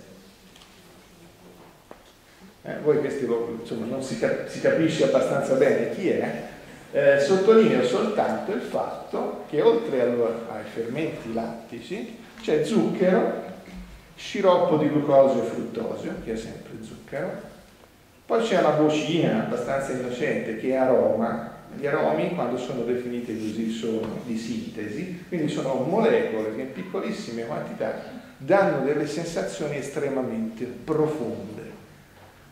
Un aroma da solo non lo si può nemmeno annusare, se no si sviene da quanto sono potenti come attività organolettica. Per cui quando c'è questa vocina aromi, che di solito è in fondo alla lista, in realtà non si tratta di innocenti molecole, ma sono quelle che rendono il piacere di quel cibo. E poi abbiamo ancora, oltre agli aromi, di nuovo zucchero d'uva, che così fa meno paura e così via. Il risultato è che un prodottino del genere ha 14% di zuccheri. 14%, un vasetto da 125 grammi, sono 16 grammi di zucchero, che sono un cucchiaino colmo di zucchero che nessuno darebbe mai così a un bambino. E questo signore qua, che sono 330 ml, questo è un tè alla pesca, suona anche bene, poi c'è scritto che è infuso di tè, quindi suona molto bene, ma il giochino è che c'è un sacco di zucchero, aromi e ancora zucchero, e vedete che il 9,8% sono zuccheri, su 330 grammi sono 33 grammi circa di zucchero, che sono quasi 3 cucchiai colmi da minestre in una lattina così. Quindi voi capite gli sforzi di recettori insulinici del nostro organismo. Poi ovviamente una volta incamerate queste calorie non è facile smaltirle.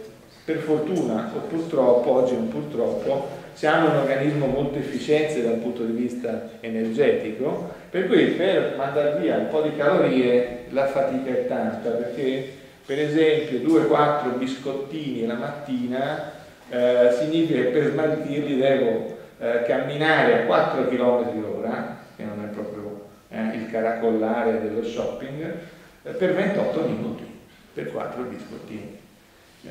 Per cui ecco, fate conto che quando si torna, il bambino è andato per esempio va in piscina, quindi ha fatto 40 minuti di lezione di nuoto, ha consumato circa 160 kcal, poi dopo poverino ha fame, gli facciamo un tostino o un pochino di succo di frutta, toglie il cioccolato perché sei stato là, sono 490 kcal, quindi il disavanzo sono 300. Quindi questo è quello che purtroppo succede nelle famiglie, perché c'è questa idea, poverino consumato, ecco che cominciamo ad accumulare.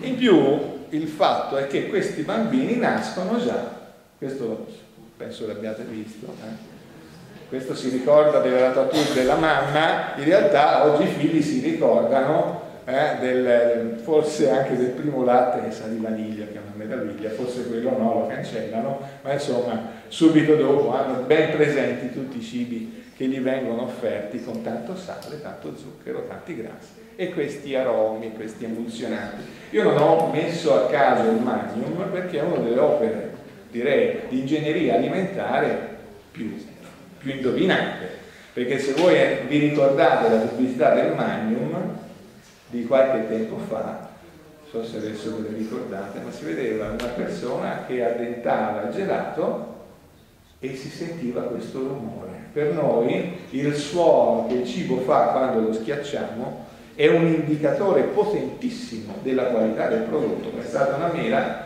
pensate di vederla bella lucida, poi l'addentate e molle, viene da sputarla, perché per noi è estremamente importante.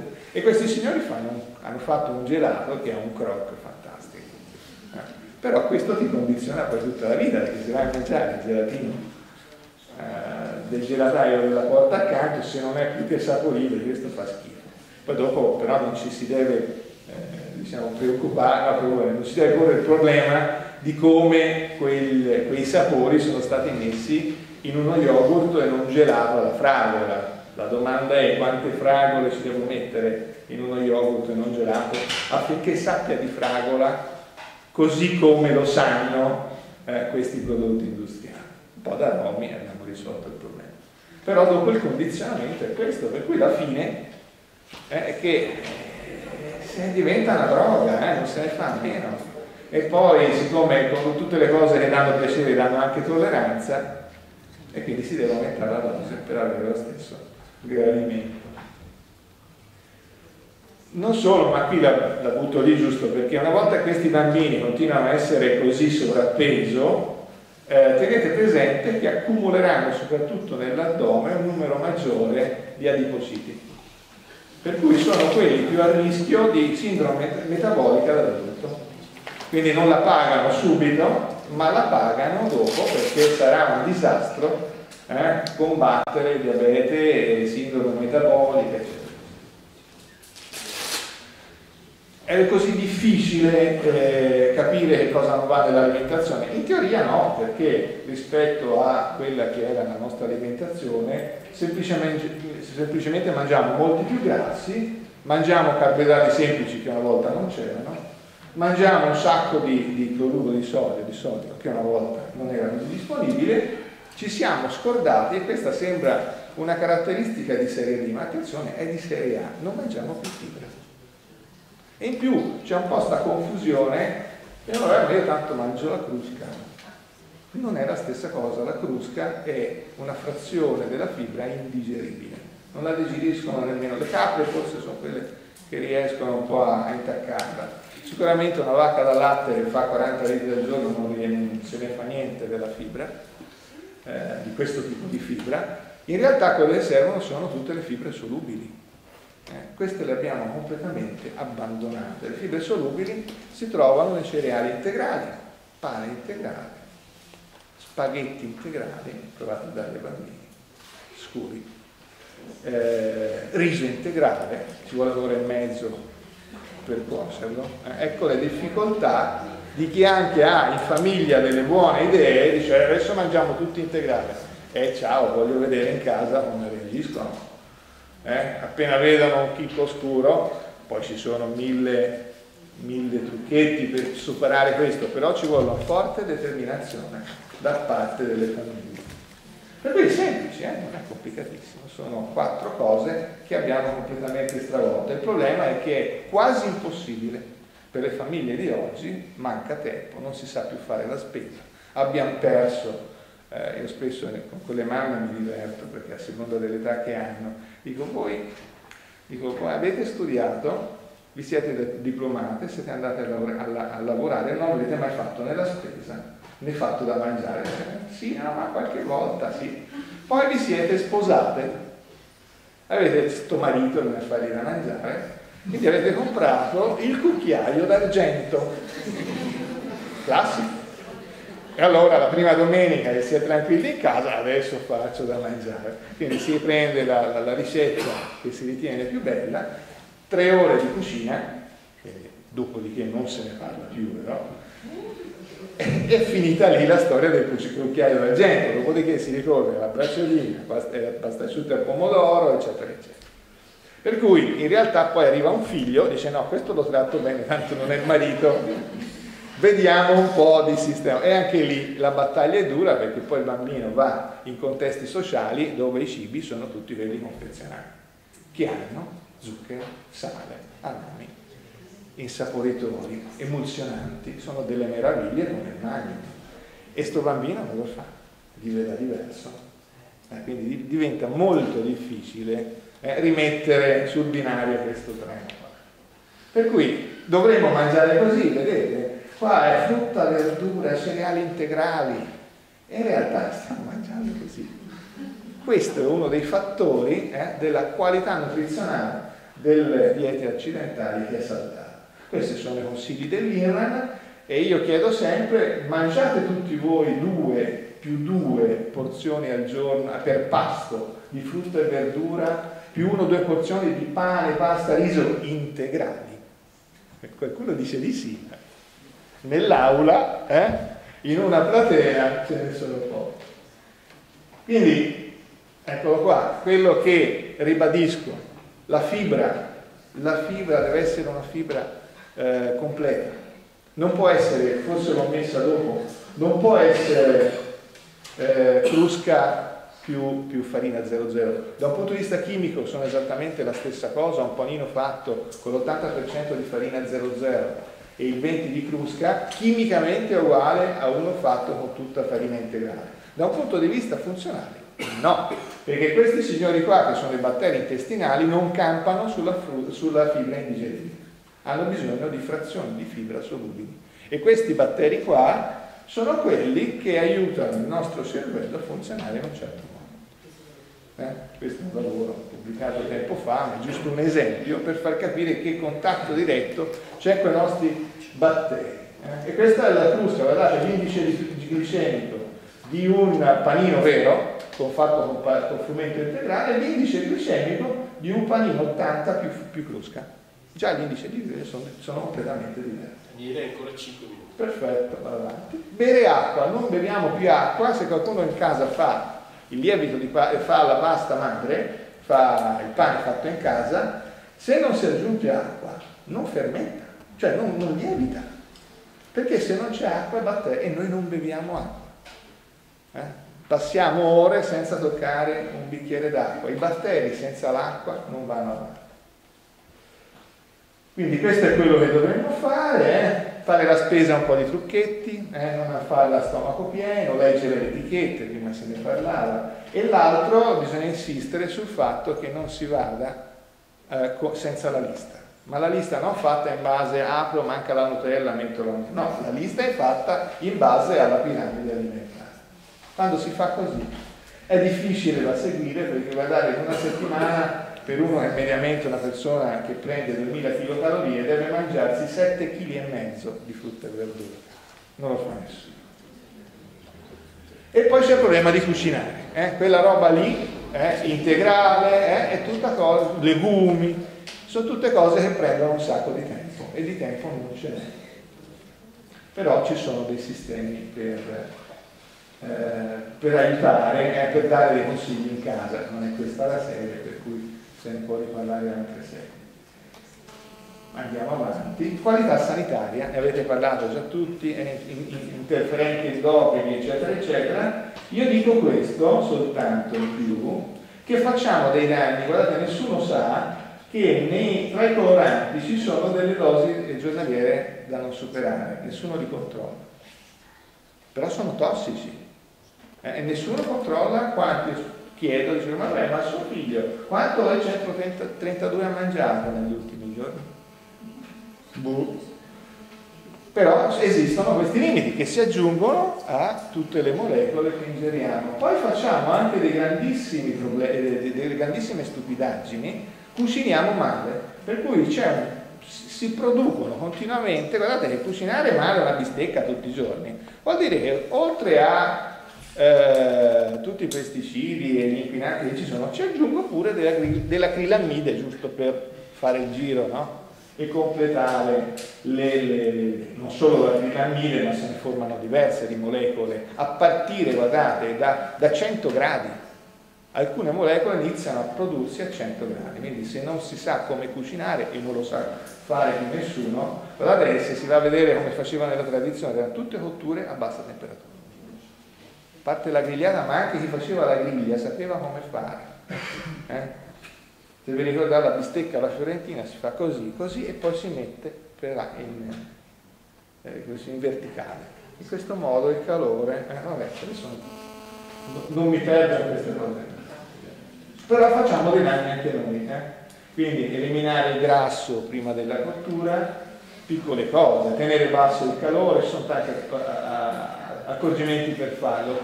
Cucinare le patatine, si vuole fare le patatine fritte, si fa una frittura e poi si finiscono di cuocere in forno o al microonde. Se si finiscono di cuocere nel fritto, facilmente quell'olio lì va a 180 gradi e quindi si formano i belli. Questo ve l'ho già detto, il bio fa questo, ma è un grafico che hai fatto vedere anche tu, quindi scegliendo dei cibi che non hanno questa carica di inquinanti, e questi sono i residui nelle urine, quando questi volontari mangiavano convenzionale, biologico e poi di nuovo convenzionale. E poi parliamo di questa, era la parte più bella, i principi attivi contenuti. L'epigenetica, ma il funzionamento dei nostri geni è fortemente condizionato da quello che si mangia. Adesso ci sono gli asparagi. Una volta, questa era la tradizione, faceva sì che le persone uscivano, andavano nei fossi a prendersi tutte le erbette. Ma si è fatto da milioni di anni sto lavoro, perché ci si mette in sintonia con l'ambiente. Quelle piante lì stanno venendo su, hanno un sacco di fitoormoni dentro. Servono per risvegliare anche il nostro corpo, senza mangiare cose strane, ma semplicemente mettendosi in sintonia. La primavera è il periodo in cui aumenta la disponibilità di cibo, aumentava, e quindi era il momento in cui risvegliare anche il nostro organismo. Tutte queste molecole, guardate qua quante ce ne sono, nelle cose più banali, dal pepe alla salvia, al sedano, carote, fragole, frutti di bosco, eccetera, eccetera. Però anche qui una pesca. Quale pesca? Perché vedete che ci sono delle differenze, per esempio, tra organic, cioè quindi biologico, e convenzionale, ci sono dei contenuti differenti di queste molecole. E questo è un lavoro che mi piace citare, perché poi ci faccio un calcolo e poi così arrivo alla fine. Questi sono 2 gruppi di vacche da latte tenute in stalla, quindi a mangime e foraggio aziendale. Sono andate a vedere il numero di terpeni, quindi la categoria che racchiude un po' tutte queste molecole funzionali, quindi polifenoli, eccetera, eccetera, sono tutti qua dentro. E vedete che il livello di terpeni è di 40 microgrammi per chilo di latte in questo gruppo e di 53 in quest'altro gruppo. Questi 2 gruppi di vacche da latte vengono portati al pascolo, dopo un po' vanno a vedere quanti terpeni ci sono nel latte di queste vacche. Vedete che questo gruppo passa da 40 a 90. Quindi quando si parla di latte dico quale latte? Perché una cosa è se io bevo 2 dosi al giorno di latte, sono circa il tazzone della mattina, e una cosa è un latte che ha 40 e un'altra cosa è un latte che ha 90 microgrammi di terpeni. E basta pochi per cominciare a suonare il pianoforte del nostro DNA. Quest'altro gruppo va da 53, guardate un po' qua, a 370. La differenza è il pascolo. Il primo pascolo è un seminativo, quindi seminato dall'uomo con uno solo tipo di erba. Il secondo è un prato polifita naturale, un pascolo di montagna. E vedete che il rapporto è di 3 volte. Quindi quando si parla di latte, di quale latte stiamo parlando da un punto di vista funzionale? E allora non c'è solo il latte, è così. Queste per esempio sono le pesche. Lo sapevate che le pesche possono avere, prendiamo una pesca gialla, da 71 a 210 sono microgrammi per 100 grammi di carotenoidi. Per cui pesche quali? Quindi sono delle belle differenze, avete visto, fra convenzionale e organico, che differenze ci sono di questi contenuti. Per cui se comincio a mettere insieme il latte e i carotenoidi di queste pesche qua, arrivo a questi consumi qua, che a livello giornaliero non sono niente.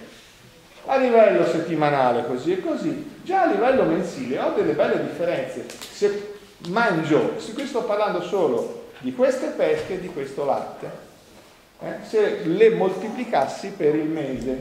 E vedete la differenza di ingestione. E lo vedete in un anno. In un anno il pianoforte del mio DNA può essere suonato così o suonato così. Vedete, è una differenza completamente notevole. Questo livello qua in azzurrino è l'aspirinetta. Quanta aspirinetta si prende per chi prende l'aspirinetta come terapia, come coadiuvante per l'ipertensione, cose del genere, assume quel livello di aspirinetta lì. Ma se io mangio, no? Perché ha la stessa funzione, ma giusto per capire, no? Il concetto di terapia e prevenzione, ma la prevenzione la posso fare con questi alimenti qua, scegliendoli. Il cibo funziona da ormone, e qua finisco, perché vi faccio vedere questo. Questo è uno dei pochi lavori dell'EFSA dove ha provato a capire come poteva essere valutato il multiresiduo, no? Io ho trovato solo questa tabella qua che faccio sempre vedere, perché poi ci ha messo sopra un bel pietrone. Però ecco, qui fa vedere dei casi in cui estremo è avere, qui parla soltanto di questa famiglia di pesticidi, facendo come riferimento il ciproconazolo e poi tarando gli altri in base al loro effetto tossico rispetto a questo. Nella prima colonna si vede come in realtà anche con residuo zero, cioè gli strumenti non riescono a trovare residuo nel prodotto analizzato, ma questo non esclude che non ci sia, quindi fanno l'ipotesi di non detectable, cioè non lo trovo, però qualcosa ci può essere. E l'altro invece è il livello degli stessi pesticidi subito sotto il limite massimo residuale, quindi tutta roba che va in commercio. Io che cosa ho fatto qua? Ho provato a mettere il consumo annuo solo di questa famiglia di pesticidi rispetto al consumo annuo di molecole funzionali di quel latte, di quelle pesche lì. E vedete che se uno sceglie male si ritrova, o meglio, se uno sceglie bene è la condizione migliore, cioè si ritrova con il massimo di molecole funzionali ed il minimo di molecole tossiche. Ma se uno sceglie male, oggi sappiamo che le difficoltà economiche orientano le persone a comprare roba di minor costo, insomma, è chiaro che il problema si può sbilanciare, cioè alla fine io non sono protetto da ciò che mangio e continuo a buttare dentro molecole tossiche. Queste persone qua ovviamente hanno un rischio maggiore di malattie croniche non trasmissibili. E quindi fermo.